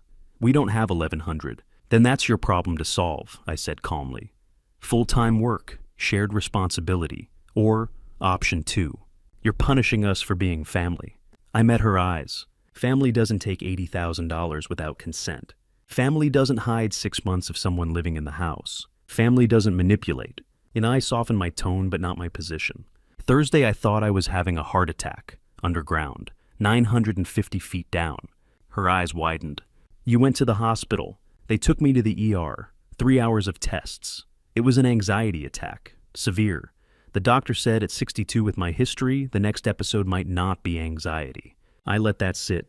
My father died at 58 from black lung. I'm 62. Every shift I work could be my last. And I decided I'm not spending what time I have left being drained. That isn't cruelty. It's survival. She cried then, quiet, exhausted tears. I don't know how to fix this. I gave you the path I said. Whether you take it is up to you. And if we can't, then you leave. Just like that. Yes, I said. Because of everything. She left the workshop slowly, shoulders bent. I stayed a moment longer, listening to the silence. Then later that afternoon around 2, I was at the small desk in my bedroom. Rain had begun tapping softly against the window. The house felt muted. A thought surfaced. The doorbell camera. I'd installed it months ago. Motion activated. Cloud storage. When was the last time I'd checked it? Spring, maybe. I opened the app. Months of archived clips lined the screen. I started with October. Normal, mail carrier. Me coming and going. I scrolled back to September. September 18th. 10:17 a.m. Motion detected. The clip loaded. A young man, late 20s, motorcycle helmet under his arm, walking through my front door. Timestamp 10:17 a.m. I had been underground. I felt my pulse rise. I scrolled forward. September 20th, 11:42 a.m. Same man, entering. September 24th, 1:23 p.m. Same man. September 27th, 10:55 a.m. The pattern was obvious. Weekdays, between 10 in the morning and 3 in the afternoon. When I was at work, I checked August, 4 or 5 visits a week. July, well, same. June, first appearance June 12th, 6 months. 6 months of Derek Palmer walking into my house while I worked underground. My hands began to shake, not with fear, with something colder. I clicked another video. September 18th, 3:45 p.m. Derek exiting. The camera caught his face, clearly scruffy beard, leather jacket, casual confidence. Avery stepped into frame. She kissed him goodbye at the door. Clear as day. I sat back in the chair, not visiting, living. He had been inside this house using the electricity, the water, the internet I paid for. Eating food I bought, showering in hot water, heated by my labor, while I worked below ground, and no one told me. I downloaded 20 clips, saved them to a USB drive, labeled it evidence. Then I saved them again to a second drive. Redundancy. Rain tapped harder against the window as the sky darkened. I leaned back and stared at the computer screen. The anger I expected didn't come. Anger needs surprise. And surprise had run out 10 days ago. What I felt instead was something final. Clarity layered over clarity. The numbers, the lies, the visits, the pattern. There was nothing left to discover, just decisions. And for the first time since this started, I didn't feel like I was reacting. I felt finished, done with confusion, done with bargaining, done with being the last to know. The rain continued falling steady and indifferent. I unplugged the USB drive and placed it in the top drawer of my desk. Then I sat in the dim room, listening to the sound of water against glass, and understood something with complete certainty. I wasn't angry anymore. I was simply ready to move forward, without them. Week 3, the masks came off completely. Day 15. Tuesday morning, 5:30. I was making coffee in the kitchen when Cynthia appeared in the doorway. She hadn't slept that much was obvious. Dark circles under her eyes like bruises. Hair uncombed falling loose around her shoulders. An old coffee stain on her sweatshirt. Her hands trembled as she gripped the door frame. No preamble, just sharp. "You're going to regret this, Harlan." I poured my coffee into the thermos I'd used for 38 years. Measured, calm. Maybe, but I regret the last 10 months more. When you're alone in this big house eating dinner by yourself, you'll wish. I've been eating alone for months, Cynthia. You just didn't notice. That afternoon, Avery tried a different approach. She cornered me in the living room as I was heading to the workshop, arms crossed, defiant. She was pacing 3 steps one way, pivot 3 steps back, her voice rising with each sentence. "You know what, fine. We'll leave, and everyone will know what you did." I stopped, watched her, waited. What did I do? Abandoned your family, kicked us out over money. Feel free to tell that story, but you should probably mention the $80,000 part too. No one cares about that, then you have nothing to worry about. She opened her mouth, closed it, stormed upstairs. Day 16, Wednesday. Lunch break at the mine on the surface. The sun was weak through November clouds. I was sitting on a bench outside the equipment shed when my phone rang. Unknown number. Harlan Whitaker. Mr. Whitaker, this is Capital One Security. We're calling about suspicious activity on your account. I tensed, set down my sandwich. What activity? A request to add an authorized user, Cynthia Whitaker, and a request to increase your credit limit from $5,000 to $15,000. The request came in this morning at 9:43 a.m. My jaw tightened. Deny it. Remove her as an authorized user completely. Sir, she's your wife. She has legal rights to request all. Remove her, now, and freeze any future requests from her phone number. Pause. Professional. Understood, sir. We'll process that immediately. Is there anything else we can help you with today? No, thank you. I hung up. Marcus was sitting nearby, finishing his lunch. Bologna sandwich. Same thing he'd eaten for 20 years. Trouble. They tried to open more credit under my name. After everything, they're desperate. Desperate people do reckless things. Marcus shook his head. Damn. That evening I came home. The kitchen lights were harsh, fluorescent, unforgiving. Dishes in the sink from lunch plates stacked carelessly. Cynthia was standing by the counter, phone in her hand. When she saw me, her face changed. Caught. Her makeup was smudged under one eye. Nail polish chipped on 3 fingers. She looked like she was coming apart at the seams. The credit card company called you. They did. She switched to defiance, raised her chin. We need that credit. We have expenses. Then use your credit. Now mine's maxed out. Sounds like a pattern. She yelled, actually yelled. Her voice echoed off the tile. You're sabotaging us, making it impossible on purpose. I kept my voice quiet, steady. No, I'm just not subsidizing you anymore. Day 17, Thursday. I was in the hallway heading upstairs to change out of my work clothes when I heard Avery on the phone in the living room. Her voice carried through the open door. Vanessa. Hey, can I crash at your place for a few days? Things here are... A pause, then Vanessa's voice tinny through the speaker. I'm actually really busy right now. Maybe ask someone else. Busy. We were supposed to go to that concert next week. Det speak will be staden. Oh, about that, I can't make it, sorry. Wait, can't make it or don't want to go with me. Silence. Then, look, Avery, I just think maybe we need some space. Things are really complicated right now. Space. We've been friends for 3 years. Yeah, I'll text you sometime. The call ended. I heard Avery's breathing, fast, shallow. Then she dialed again. Ashley, it's me. Listen, can I... Another rejection. Same excuse. Really busy right now. Sorry. She tried Brittany. Dealing with some personal stuff, can't hang out. Then Madison. Didn't even answer. A text came through. I heard the notification sound. Avery read it aloud, voice breaking. Sorry, can't talk right now. 4 best friends, all suddenly unavailable. I heard her scrolling through her phone, checking social media. A small broken sound. She'd been unfollowed, ghosted online too. Day 18, Friday. Avery found me in the workshop. I was sanding the bookshelf I'd been working on for weeks. Nearly finished now, 6 shelves, solid, walnut joints tight. Sawdust covered the floor.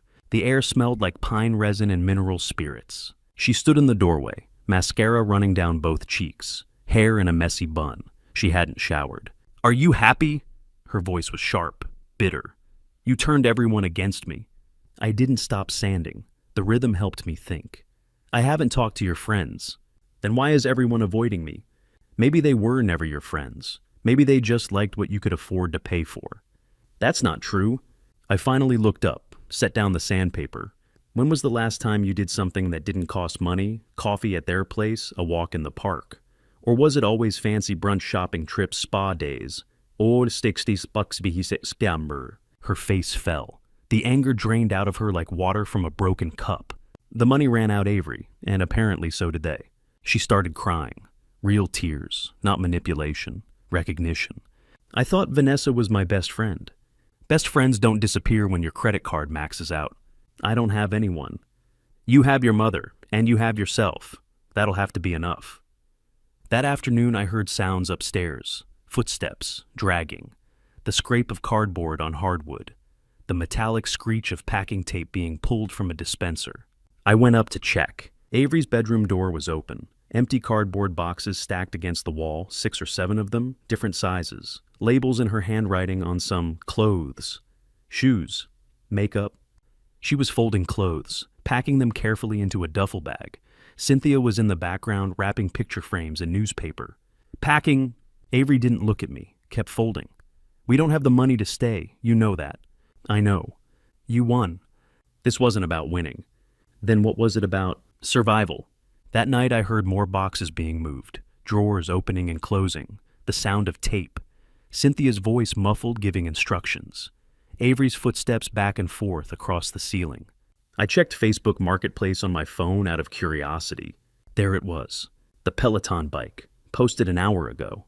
$1,800, like new, must sell ASAP. The designer chair, $800, still in plastic. The 70-inch TV, $1,200, no scratches. They were liquidating. 3 days left. The countdown had become real. Day 19. A certified envelope rests in my hand.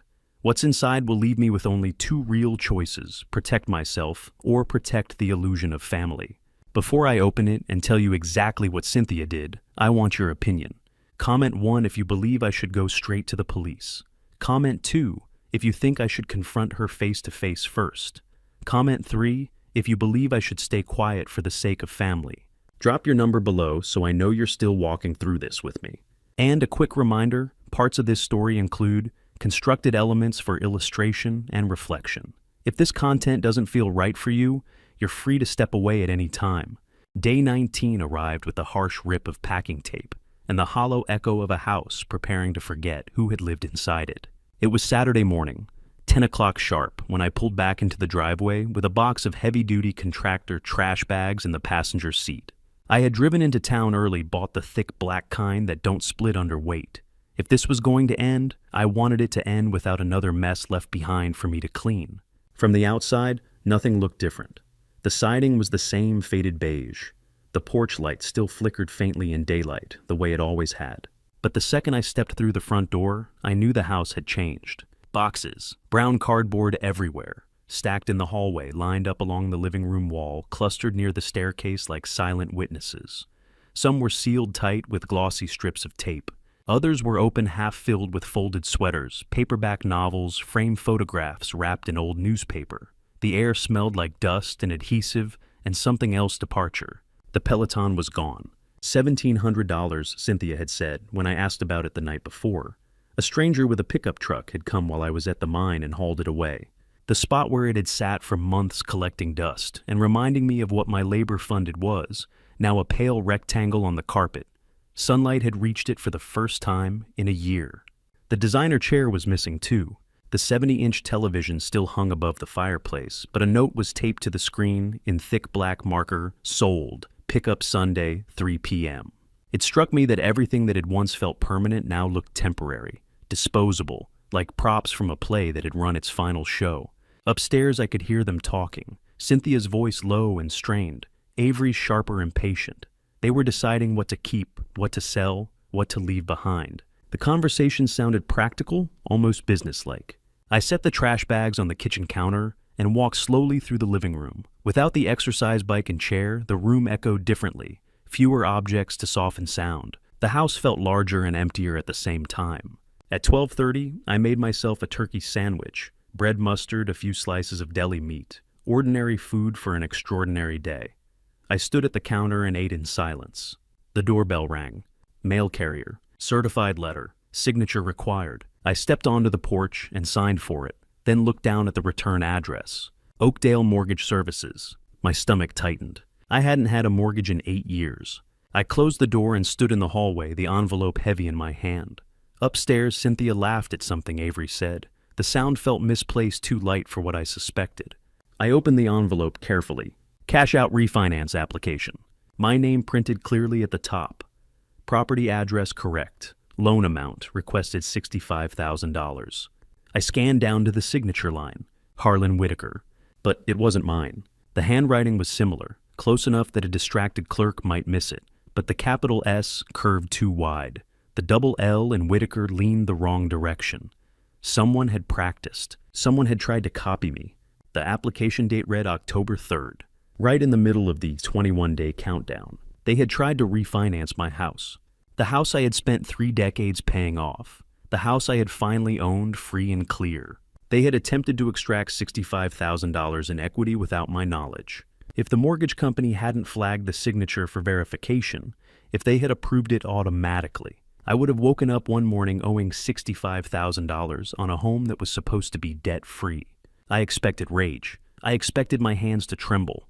They didn't. Instead, I felt something colder, focused. At 1:15 p.m., I called Brian Foster. Marcus had given me his card weeks earlier. I had tucked it into my wallet and nearly forgotten about it. He answered quickly. Foster and Associates. Mr. Foster, this is Harlan Whitaker. I need advice. Tell me what's going on. I told him everything. The drained joint account, the $80,000 gone over 10 months, the 21-day ultimatum, the camera footage of Avery's boyfriend entering my home repeatedly, and now the refinance application, the forged signature, the attempt to place debt on my property. He was silent for several seconds. Mr. Whitaker, he said, finally what you're describing is mortgage fraud and forgery, both felonies, potentially grand larceny. If prosecuted, you're looking at serious prison time. I assumed as much. My recommendation is to file a police report immediately, even if you don't press charges. Establish documentation. If anything else is attempted, identity misuse, credit fraud, you'll have a record protecting you. And if I decide to press charges, you have strong grounds. But that's your decision. I paused. I don't want revenge, I said. I want peace. Then file the report. Preserve your evidence. Make it clear you're serious. That may be enough. Thank you. Good luck, Mr. Whitaker. I ended the call and stared at the letter again. $65,000. At 2 o'clock, I went upstairs. Cynthia was in the bedroom folding clothes into a suitcase. She looked up, saw the envelope, and immediately went pale. Harlan. I held up the letter. Cash out refinance. $65,000. My signature. Except I never signed it. She swallowed. We were desperate, she said quietly. We needed money. To stay. To pay what you were asking. Who signed it? I asked. Silence. You or Avery? I did, she whispered. The room felt smaller. It's our house, she said weakly. I was accessing equity. It's my house, I corrected calmly. My name on the deed. My mortgage paid off. And you forged my signature on a legal document to borrow $65,000. I wasn't stealing. You were committing mortgage fraud, I said. That's a felony. 2 to 7 years. She sat down heavily on the bed. I spoke to a lawyer an hour ago, I continued. He advised me to file a police report. Her eyes widened. You're going to have me arrested. I'm filing a report, I said. Whether I pursue charges is my choice. Please. I kept my voice steady. I'm not pressing charges. Not because you don't deserve consequences, but because I don't want my life tied up in court. I don't want hearings. I don't want testimony. I want closure. Tears streamed down her face. But understand this, I said.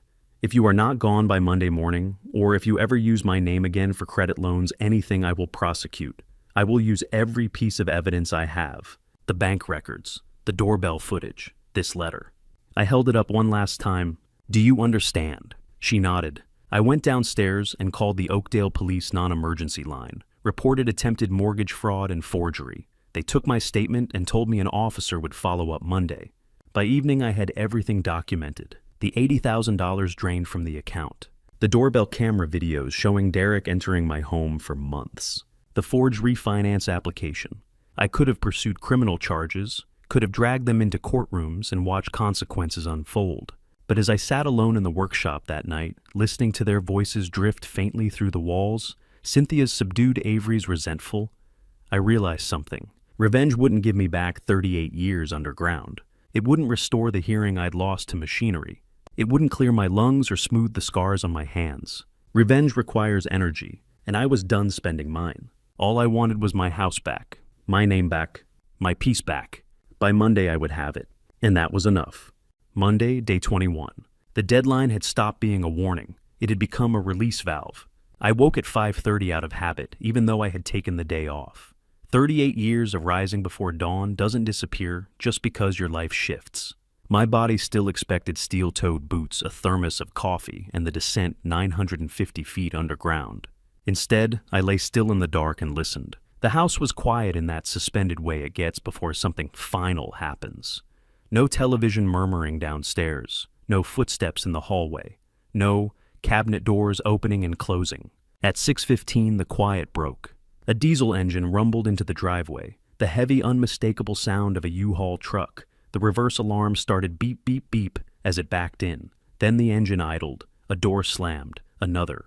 Muffled voices, low, tired. I sat up slowly. This was it. I dressed in jeans and a flannel shirt, then went downstairs and made coffee.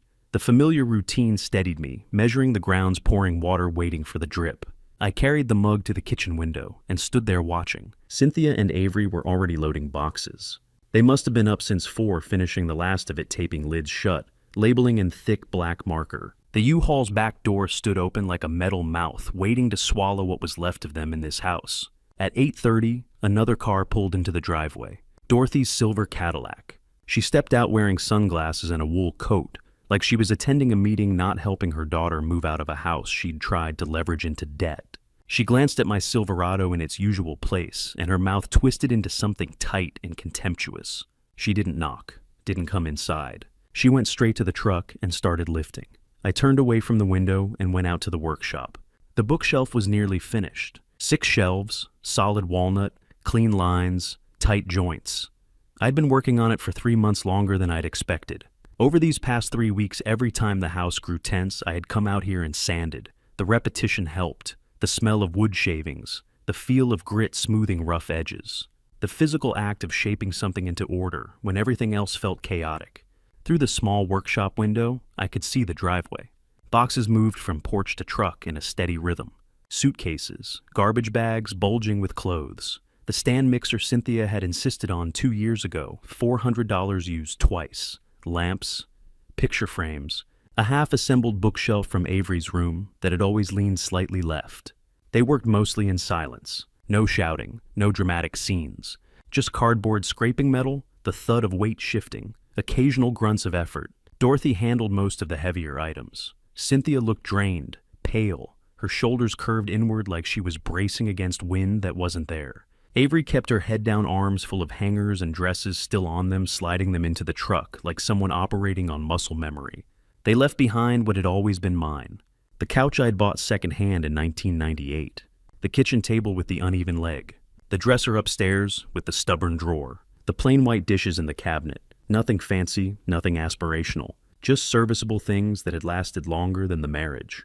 At 2 o'clock, I made myself another sandwich. Turkey and mustard again. Ate it standing at the workbench, eyes drifting to the driveway between bites. By 2:45, the truck was full. They shut the back door with a hollow metallic clang and secured it with a padlock. The 3 of them stood together in the driveway, Dorothy gesturing sharply toward the house, Cynthia shaking her head, Avery with her arms crossed staring at the pavement. Then Cynthia turned. She walked toward the workshop. I set the sandpaper down and wiped my hands on my jeans. She knocked, 3 soft taps. I opened the door. She stood there in a gray hoodie and jeans. No makeup, hair pulled back. She looked older than her 52 years, not in wrinkles but in wear. "We're leaving," she said. "I know." Silence stretched between us. Her eyes drifted past me into the workshop, took in the bookshelf, the tools neatly arranged on pegboard, the stacks of scrap wood I saved because sometimes a small piece solves a big problem. "It didn't have to end like this," she said quietly. "It didn't have to start like this either." Her jaw tightened, but she didn't argue. "I'm sorry," she said, "for the lies, for everything." I studied her face. I believed she felt something. Regret maybe, exhaustion certainly. But I didn't believe she was sorry for the choices. I believed she was sorry for the consequences. "Apologies don't undo what happened," I said. She nodded slowly. "You look lighter," she added. "I considered that. I am. I hope you find what you're looking for." I already did. She waited for more.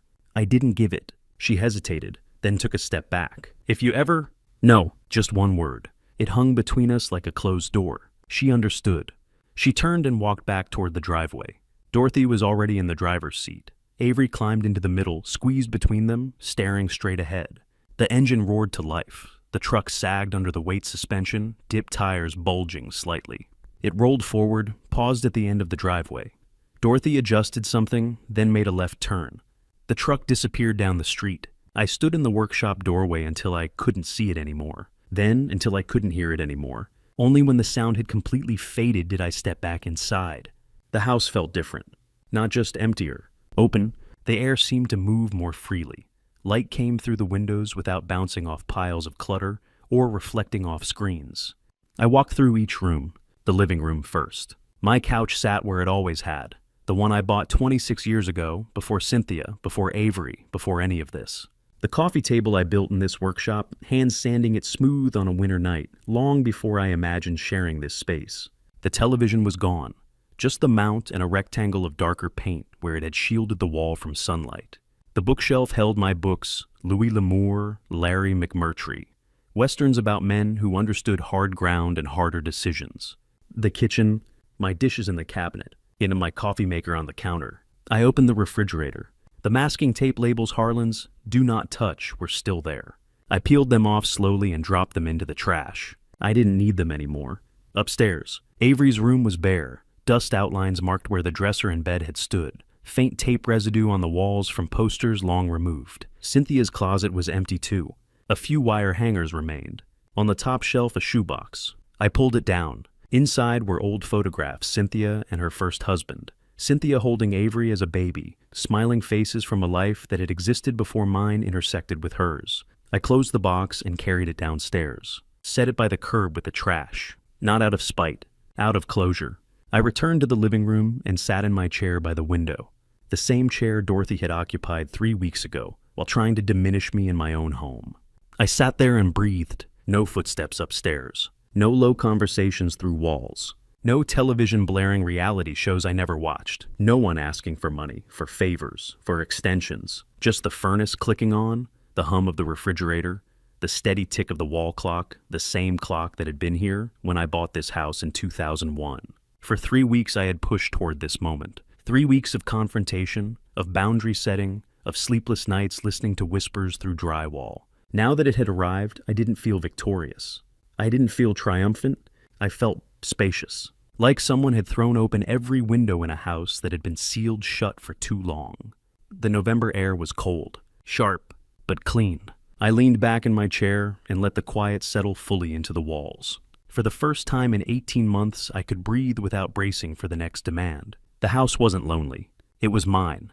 The first night alone, I locked the bedroom door out of reflex. Then I stood there in the dark hand still on the knob and realized I had locked it because I'd grown used to protecting myself inside my own house. No one was here. No one was going to test the handle at 3 a.m. No one was going to shuffle down the hallway and borrow cash from my wallet while I slept. No one was going to whisper on the phone behind a half-closed door. The silence wasn't tense anymore. It was real. I unlocked the door. Then I left it open, just a few inches. Let the air move through the hallway and into the bedroom like it had a right to. Tuesday morning, day 22. I woke at 5:30 as always. My body still ran on decades of early shifts. But instead of swinging my legs over the side of the bed and bracing for another 12-hour descent underground, I stayed seated on the edge of the mattress for a moment. The house didn't rush me. I went downstairs slowly and made coffee. The old percolator hissed softly. I carried the mug to the kitchen table and sat there watching the sun come up over the backyard. Orange light filtered through bare November branches. The grass held a thin layer of frost. No car doors slamming. No voices. Just the slow unfolding of morning. For once I didn't hurry. I decided to make breakfast. Not a quick piece of toast eaten standing at the counter. A real breakfast. Bacon, eggs, toast. When the bacon hit the skillet, the kitchen filled with that sharp, salty smell of grease. It curled into the air and clung to the walls. Cynthia had hated that smell. Said it lingered for days, seeped into curtains and upholstery. I had stopped cooking bacon years ago to keep the peace. Now I cooked a whole pound. The grease popped and snapped. The egg sizzled in the rendered fat. I stood there and listened to it like it was music. I ate at the table with yesterday's newspaper spread open in front of me, took my time, chewed slowly, poured a second cup of coffee. Afterward, I opened the refrigerator. The labels were still there. Masking tape strips with thick black marker, Harlan's, "Do Not Touch." I peeled them off one by one. Milk, butter, deli meat, eggs. rolled each strip into a small ball, and tossed them into the trash. I didn't need labels anymore. The entire house was Harlan's. Wednesday. I called the mine and said I wasn't coming in. First time I'd taken a day like that in 2 years. The supervisor sounded surprised, but he didn't question it. I had earned the right to be absent once in a while. I spent the entire day in the workshop finishing the bookshelf. I sanded every edge smooth, applied a coat of polyurethane, waited for it to dry, sanded lightly again, applied another coat, repeated the process 3 times. By evening, the walnut shelves glowed softly under the light. The grain showed through the finish like lines in a map. I stepped back and looked at it. It wasn't elaborate, no ornate carvings, no dramatic flair, just solid, balanced, well-made. I felt a quiet pride settle in my chest. I had built something sturdy, something that would hold weight. Thursday afternoon, Marcus called. "You working Saturday?" he asked. "No, got the day off. Want to fish Millbrook Reservoir. Haven't been out there in months." I looked around the house, sunlight on the floor, the faint smell of sawdust lingering from the workshop. "Yeah," I said, "I'd like that." Saturday morning at 6, we met at the reservoir. 40 degrees. Our breath turned to mist in the air. The water lay still, a thin layer of fog hovering above it. We set up on the east bank, cast our lines, sipped coffee from thermoses. We didn't talk much at first. Didn't need to. After about an hour, Marcus glanced at me. "You look different." "Different how?" "Lighter," he said. "You smiled twice already. I haven't seen that in a while." I reeled in my line and cast it again. I didn't realize how heavy it was until I set it down. He nodded like he understood completely. We fished until noon, caught 3 bass and a catfish, threw them all back. It wasn't about taking anything home. Sunday evening, I invited Marcus over for dinner. First guest in the house since Cynthia left. We grilled steaks on the back porch. The smell of charcoal and meat drifted into the yard. We drank beer and sat in the living room, my couch, my coffee table, my bookshelf now filled with my books. "Place feels different," Marcus said. "It is. You gonna stay?" "Yeah," I said. "It's paid for. Why would I leave?" He raised his bottle. "To staying." I clinked mine against his. "To staying." Monday, day 28. 1 week since the truck pulled away. I was in the workshop planning a piece of oak for a small side table I'd been thinking about when my phone rang. Unknown number. I considered letting it go to voicemail. Something made me answer. "Hello." A pause. Then Harlan, "Cynthia." But not the version I remembered. Her voice sounded thinner, smaller. "What do you want?" I asked. We need help." I set the plane down. "We're done," I said. I know you said that. But Harlan, we're in a bad place." I waited. The apartment we found, it's 2 bedrooms. We're splitting it 3 ways. Me, Avery, and my mother. Dorothy's living with you. She lost her house, Cynthia said quietly. Casino debts. The bank foreclosed. I almost laughed. "Sounds familiar," I said. "Don't," she snapped. Then her voice cracked. "Please don't." I stayed silent. "The landlord wants $2,000 for the deposit. We have $900. Avery's job doesn't start for 2 weeks. I'm trying to get more hours at the library, but they're cutting back." "Cynthia?" She stopped talking. "Why are you calling me?" "Because I don't know who else to call. Because we're desperate. Because you need money." Silence. "That's all I ever was," I said calmly. "A bank account with a pulse." "That's not fair." "Fair?" I kept my tone level. "You drained $80,000 from me. You tried to refinance my house. You let your daughter's boyfriend live in my home for 6 months without telling me. And now, a week after you leave, you're asking for more." "It's just $2,000. A loan. I'll pay you back." "No, please." "I'm not your safety net anymore," I said. "I'm not your emergency fund. Figure it out." Her tone shifted. "I didn't think you'd actually cut me off completely," she said. "I thought you'd still care." "I cared for 18 months, I replied. "You use that." "You're being cruel." "I'm being clear." Another long silence. "I was wrong about you," she said. "I thought you were kind." "I am," I said. "Just not to people who steal from me. If that's how you want to remember this." "Cynthia," I interrupted. "I don't want to remember this at all." She hung up. I stood there holding the phone, waiting for guilt, for the urge to send the money, for the old reflex to fix things.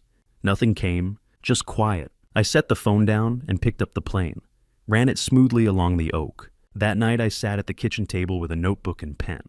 I wrote a list, things I want to do, learn new woodworking techniques, dovetail joints, inlay work. Fish once a week, maybe twice. Visit Nathan in Colorado. 3 years is too long. Fix the back porch steps. Read the Louis L'Amour books I haven't touched. 5 items. Simple. Manageable. Mine. I stared at the list for a long time. It wasn't flashy. There were no grand ambitions. Just small, steady goals. Things I'd postponed because I was exhausted, because I was stressed, because every extra dollar and ounce of energy had gone somewhere else. Now I had time. Now I had energy.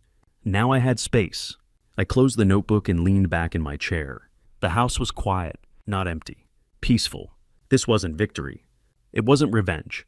It was ownership of my house, of my money, of my time, of my future. For the first time in a long while, everything ahead of me belonged to me, and that was enough. Day 35. I thought the hard part was behind me. Then Derek Palmer's motorcycle appeared in my driveway. It was Tuesday evening, the first week of December, and the air had that sharp bite that comes with frost settling on bare ground. The sun had dropped behind the ridgeline about 20 minutes earlier, leaving the sky a dull orange fading to gray.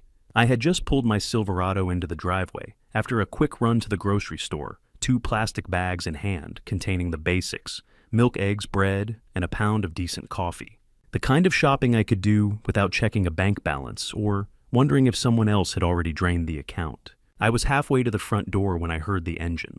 Not the smooth hum of a car, but the deep, aggressive rumble of a motorcycle. I turned and saw him. Black Harley-style bike leather jacket zipped to the collar, no helmet. He rolled into my driveway like he owned it, cut the engine, and swung one leg over the seat with the kind of casual arrogance that told me he'd done this before.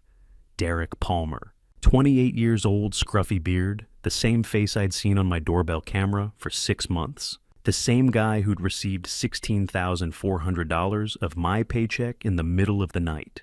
He didn't smile. He didn't need to.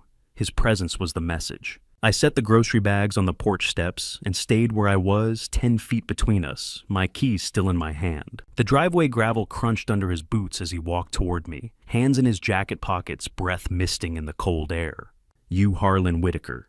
he asked, though he already knew the answer. "I am." "You're the guy who kicked Avery and her mom out with nowhere to go." I kept my voice level. I gave them 3 weeks' notice in clear terms. They chose not to accept them. Derek took another step forward. "You think that makes you right? You think kicking family to the curb over money makes you a good person? I think draining $80,000 from a joint account and hiding a boyfriend in my house for 6 months without permission doesn't make you family."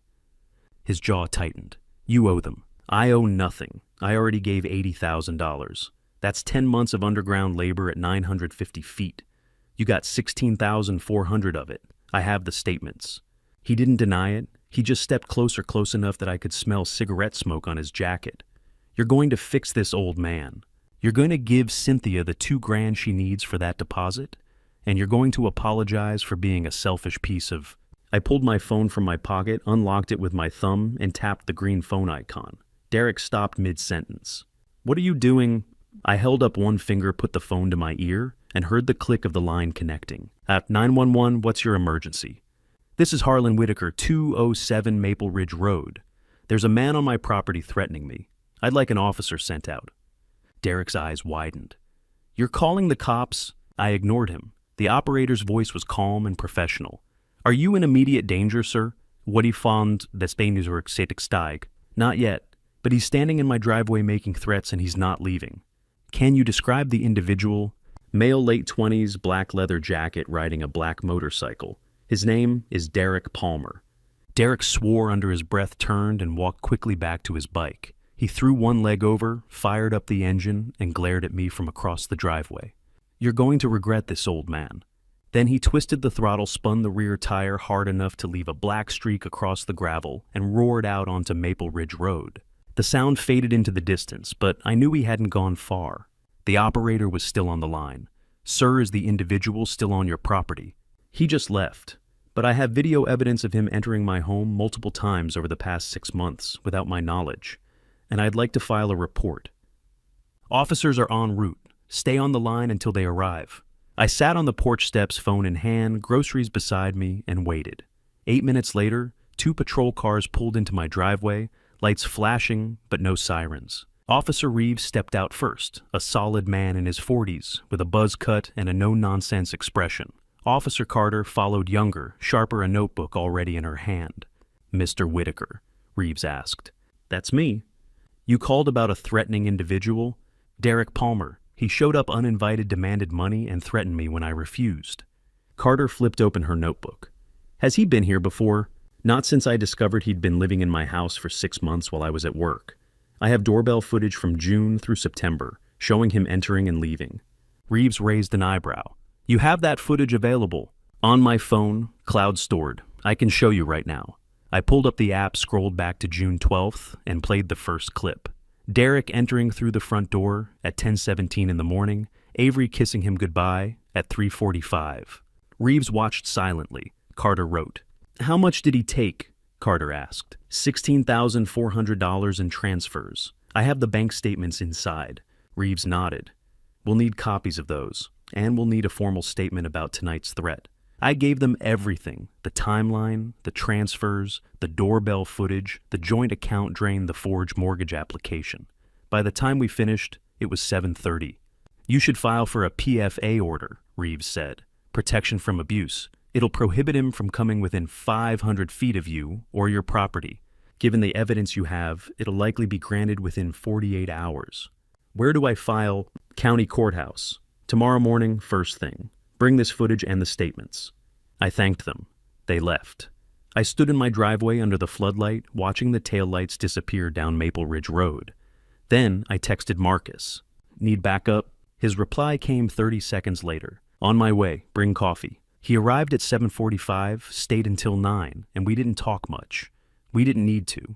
Sometimes presence is enough. After he left, I locked every door, double-checked the cameras, and set the restraining order paperwork on the kitchen table for tomorrow morning. The threats were over. Now the healing could begin. Day 35. I truly believed the worst was over. I thought the arguments, the threats, the legal letters, and the late-night confrontations had already taken their turn. I was wrong. It was a Tuesday evening in early December, the kind of cold that doesn't announce itself loudly, but seeps into your bones once the sun drops. The sky was fading from burnt orange to a dull winter gray behind the ridge.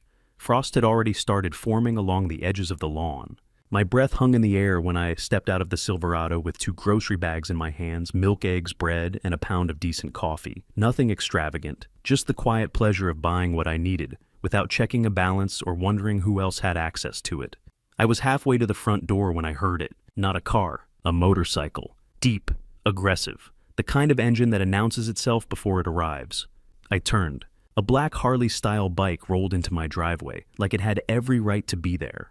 The rider didn't wear a helmet. He didn't slow down politely or hesitate near the curb. He came straight in, cut the engine, and swung one leg over the seat with casual arrogance. Derek Palmer, 28 years old, scruffy beard, leather jacket zipped high, the same face I'd seen in doorbell footage for 6 months. The same man who had quietly received $16,400 of my paycheck in midnight transfers. He didn't smile. He didn't need to. The message was clear. He thought I would fold. I set the grocery bags down on the porch steps and stayed where I was, 10 feet between us, my keys still in my hand. The gravel crunched under his boots as he walked toward me. His breath fogged in the cold air. His hands remained in his jacket pockets like he was strolling into a conversation he'd already decided he'd win. You Harlan Whitaker? He asked. You know I am. You're the guy who kicked Avery and her mom out with nowhere to go. His tone wasn't questioning. It was accusing. I gave them 3 weeks' notice, I said evenly. Clear terms. They chose not to accept them. He stepped closer. You think that makes you right. You think throwing family out over money makes you a decent man. I think draining $80,000 from a joint account and hiding a boyfriend in my house for 6 months without my knowledge doesn't make you family. His jaw tightened. You owe them. The word hung in the air. I owe nothing, I replied. I already gave $80,000. That's 10 months of underground labor at 950 feet. You personally received $16,400. I have the statements. He didn't deny it.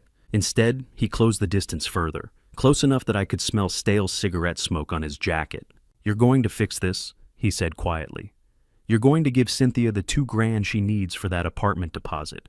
And you're going to apologize for being a selfish piece of... I reached into my pocket and pulled out my phone. Unlocked it. Tapped the green icon. He stopped mid-sentence. What are you doing? I held up one finger and put the phone to my ear. The line clicked. 911, what's your emergency? This is Harlan Whitaker, 207 Maple Ridge Road, I said calmly.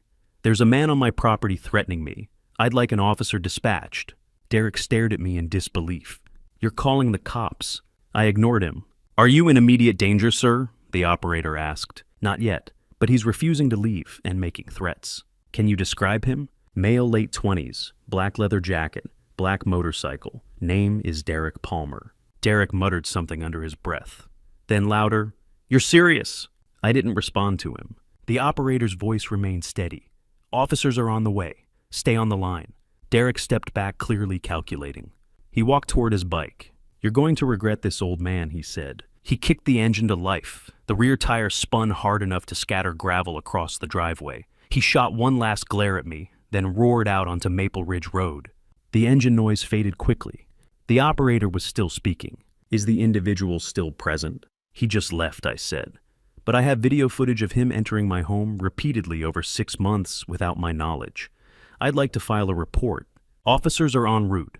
I sat down on the porch steps and waited. The grocery bags rested beside me, milk sweating through thin plastic.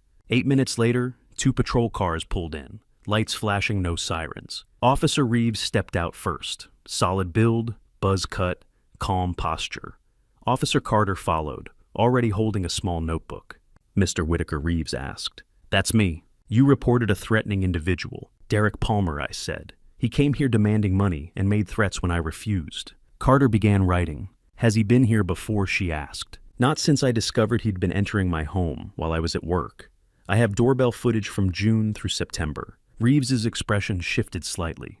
You have it available? Yes. I pulled up the app and scrolled to June 12th, 10:17 a.m. Derek entering through the front door. I fast-forwarded to 3:45 p.m., Avery kissing him goodbye. Carter kept writing. How much money was transferred to him, she asked. $16,400, I said, documented in bank statements. Reeves nodded slowly. We'll need copies, and we'll need a formal statement regarding tonight. We stood in my kitchen for nearly an hour while I explained everything. The drained account, the mortgage fraud attempt, the transfers, the timeline. By the time we finished, it was close to 7:30.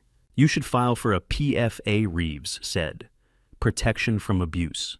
It will legally prohibit him from coming within 500 feet of you or your property. How long does it take? Likely granted within 48 hours with this evidence. File first thing in the morning? County courthouse, I asked. Yes, I thanked them. The patrol cars pulled away taillights, disappearing into the cold evening. I stood in the driveway under the floodlight, listening to the quiet settle back in. Then I texted Marcus. Need backup? 30 seconds later, his reply. On my way, bring coffee. He arrived within 15 minutes. No questions, no speeches, just presence. We stood in the workshop for a while. He leaned against the bench while I poured coffee into 2 chipped mugs. He show up, Marcus asked. Yeah. You call? Yeah. He nodded. Good. We didn't say much else. Didn't need to. Sometimes solidarity isn't loud. At 9 o'clock he left. I walked through the house one more time. Locked every door, checked every camera angle. Set the mortgage fraud letter, the bank statements, and printed screenshots of the doorbell footage neatly on the kitchen table for the courthouse in the morning. I didn't feel shaken. I didn't feel scared. If anything, I felt confirmed. They had tried intimidation. It failed. I turned off the kitchen light and stood in the dark for a moment. The threats were done. The fear tactics were done. The old pattern pressure guilt manipulation was done. Now came structure. Now came legal boundaries. Now came healing. I went upstairs, left the bedroom door unlocked, and lay down. The house was quiet, and for the first time in a long time, I knew it would stay that way. December became January. January became March. The seasons changed, and so did I. The house still felt too big some mornings, the silence too loud, but it was a different kind of silence now. Not the tense walking on eggshells quiet of the last 18 months. This was the kind of silence where I could hear myself think again, where I could breathe without calculating the cost. The first Wednesday in December, Marcus convinced me to join him at Rosie's Diner for coffee. 6:30 in the morning, an hour before our shift. Inside, the air smelled like bacon grease and burnt coffee, and a group of men occupied the long corner booth near the window. Former miners and factory workers, and one retired truck driver. Marcus made 7, I made 8. Earl, the oldest, looked up when we walked in. White hair, thick glasses, suspenders over a flannel shirt. He gestured to the empty seat beside him. Harlan Wright heard, "You're newly single. Small towns. Everyone knows everything." I sat down. That's right. Rough time. It was. It's better now. Earl nodded once and poured me coffee from the pot on the table. Nobody pushed for details. That was small town courtesy. They accepted me.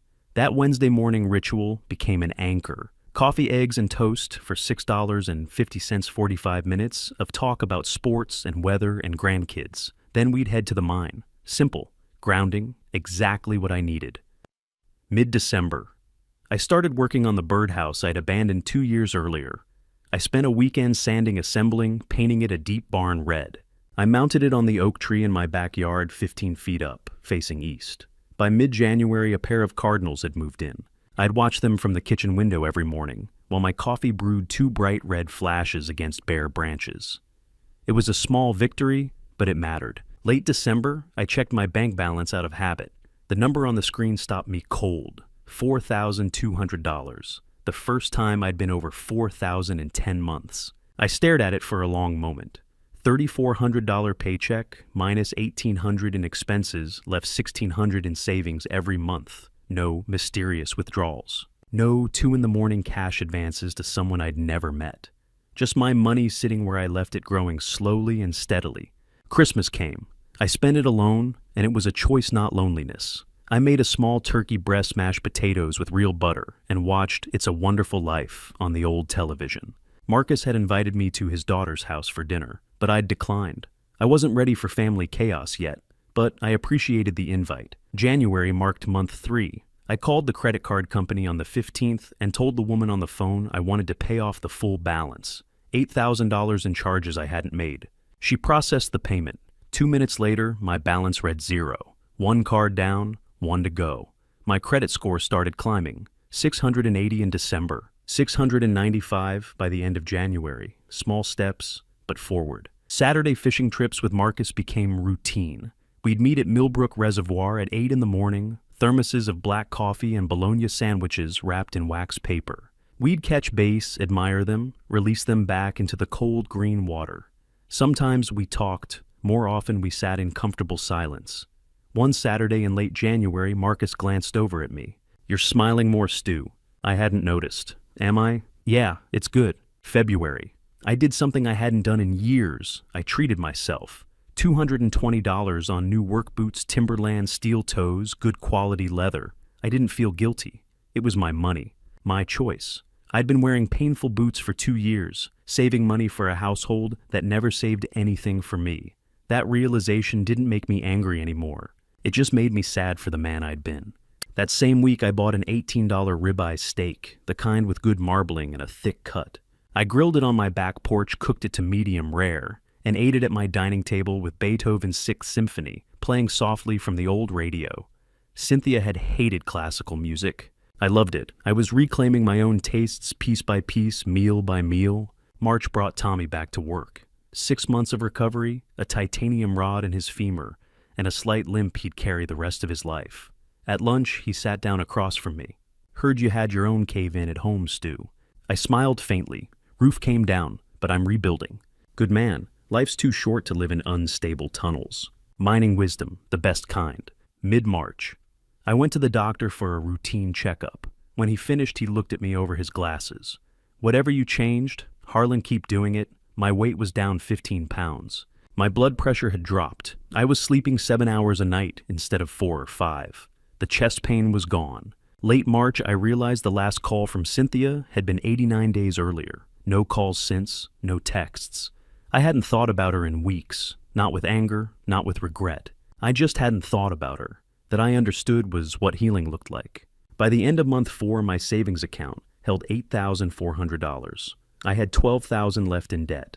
My house was fully mine. My car was paid off. My income was steady. Financial stability had been restored. By April, I'd stopped checking my phone for her name, stopped rehearsing conversations that would never happen. The wondering had been replaced by knowing. I was 62 years old. I'd spent 38 years underground, 18 months in a broken marriage, and 3 months learning what peace actually felt like. It felt like morning coffee without tension, like fishing without checking the time, like sleeping through the night. It felt simple. and simple I was learning was underrated. 8 months, 2 seasons. Long enough to forget some scars, not long enough to forgive them. It was a Saturday afternoon in June, the kind of warm summer day where the breeze comes through the open workshop door and carries the smell of fresh-cut grass. 75 degrees clear sky, not a cloud. I was finishing the oak bookshelf I'd started back in month 1, the one I'd abandoned when everything fell apart. 6 shelves, hand-sanded mortise and tenon joints, the kind of craftsmanship you can't rush. The radio played Tom Petty, and I was content, truly content. The knock on the screen door was soft, hesitant. I looked up and saw a woman standing outside. It took me a full second to recognize her. Cynthia, but different. Her hair was pulled back in a simple ponytail, gray streaks she'd stopped covering. No salon dye, just natural aging. Her face was lined and makeup-free, the kind of tired that settles into skin after months of hard work. Her hands were rough and red, and chapped nails short and unpolished. She wore faded jeans that looked like they'd come from Goodwill, a plain t-shirt, and worn sneakers with frayed laces. Everything about her body language was different. Defeated. Humble. I set the sandpaper down and removed my glasses. Cynthia. Hi, Harlan. Can I come in? I hesitated, then nodded and opened the screen door. She stepped inside, her eyes sweeping the organized tools, the half-finished projects. You've been busy. Staying busy helps. I gestured to the old workshop stool near the window. She sat. I leaned against the workbench. How did you know I'd be here? Saturday afternoon. You always loved your workshop. Still do. She folded her hands in her lap, then held them out toward me, palms up. I'm not here for money. Okay, I'm working 2 jobs now. Morning shift at Valley Diner, 6 to 2. Evening housekeeping at Budget Inn, 4 to 10. That's hard work. It is. She turned her hands over, slowly showing me the damage.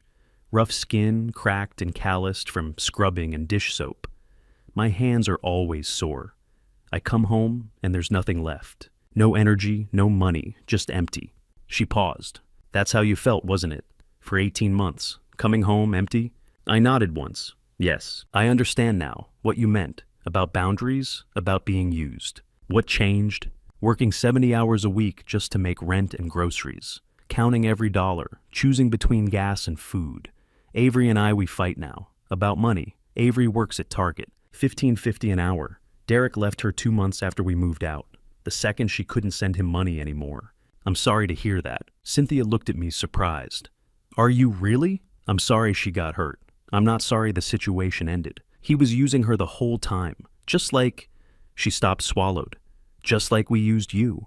It was the first time she'd said it that plainly. Her tears started then, not the manipulative kind I'd seen before, but the exhausted kind. I'm not asking to come back. I know that door is closed.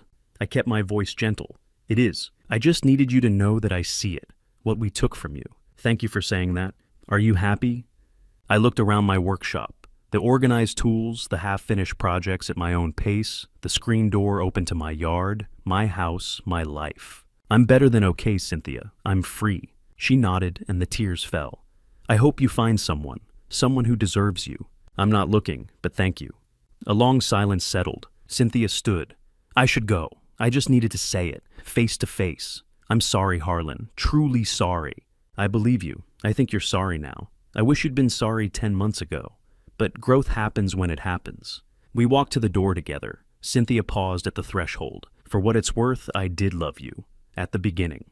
I answered honestly. I know, I loved you too. But love without respect isn't enough. She stepped outside, turned back once. Take care of yourself, Harlan. You too, Cynthia. I mean that. I watched her walk to her car. A 2008 Honda Civic, faded blue paint, dented bumper rust spots along the wheel wells.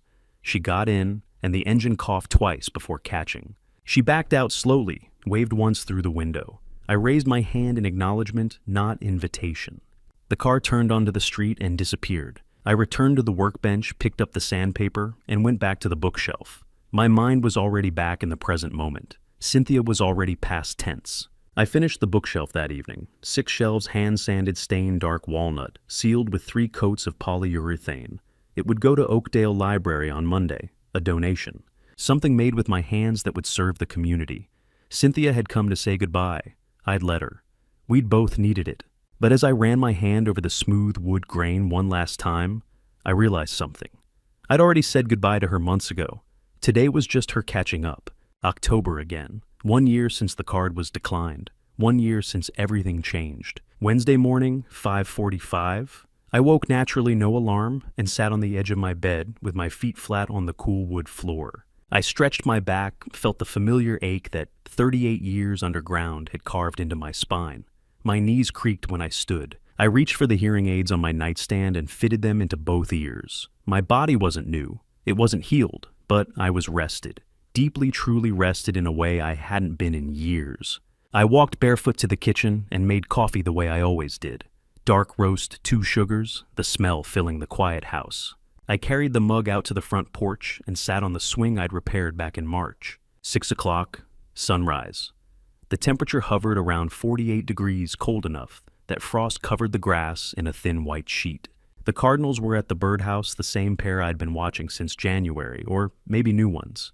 Mrs. Peterson walked her golden retriever past my house, and she waved. I waved back. Small town rhythm, familiar, good. I sat there with my coffee and thought about 1 year ago today. The pharmacy. The card declined. The confusion, the embarrassment, the beginning of awareness. If someone had told me then where I'd be now, sitting on my own porch in my own quiet, would I have believed it? Probably not. But here I was. 6:30. I drove to Rosie's Diner. The Wednesday coffee group was still going strong, had been for nearly a year now. Earl, Marcus, Pete, Doc, Johnny, Ray. They looked up when I approached, and Earl gestured to the empty chair they always left for me. "Stu, how's the week treating you?" "Can't complain. Grandkid's birthday this Saturday. Big party at the house. You're invited if you want to come." "Appreciate it. I'll think about it." I probably wouldn't go. I still wasn't ready for the chaos of family gatherings. But I appreciated the invite. That mattered. We ordered coffee, eggs, toast. $6.50, same as always. The conversation moved easily. The Steelers game, the upcoming election, someone's truck breaking down. Normal, grounding, exactly what I needed. When we finished, Marcus and I walked out together. Fishing Saturday. 8 a.m. See you there. 7:30 to 6 o'clock, I was underground. Mine, number 7. Seam depth, 950 feet. The same crew. Tommy fully recovered now from his broken leg. Big Pete, Ray, a few others. The work was the same. Drilling, loading coal, setting roof bolts. Coal dust in the air, noise at 95 decibels, the humid heat. But the feeling was different. When the shift ended and I drove home, I wasn't bracing for tension.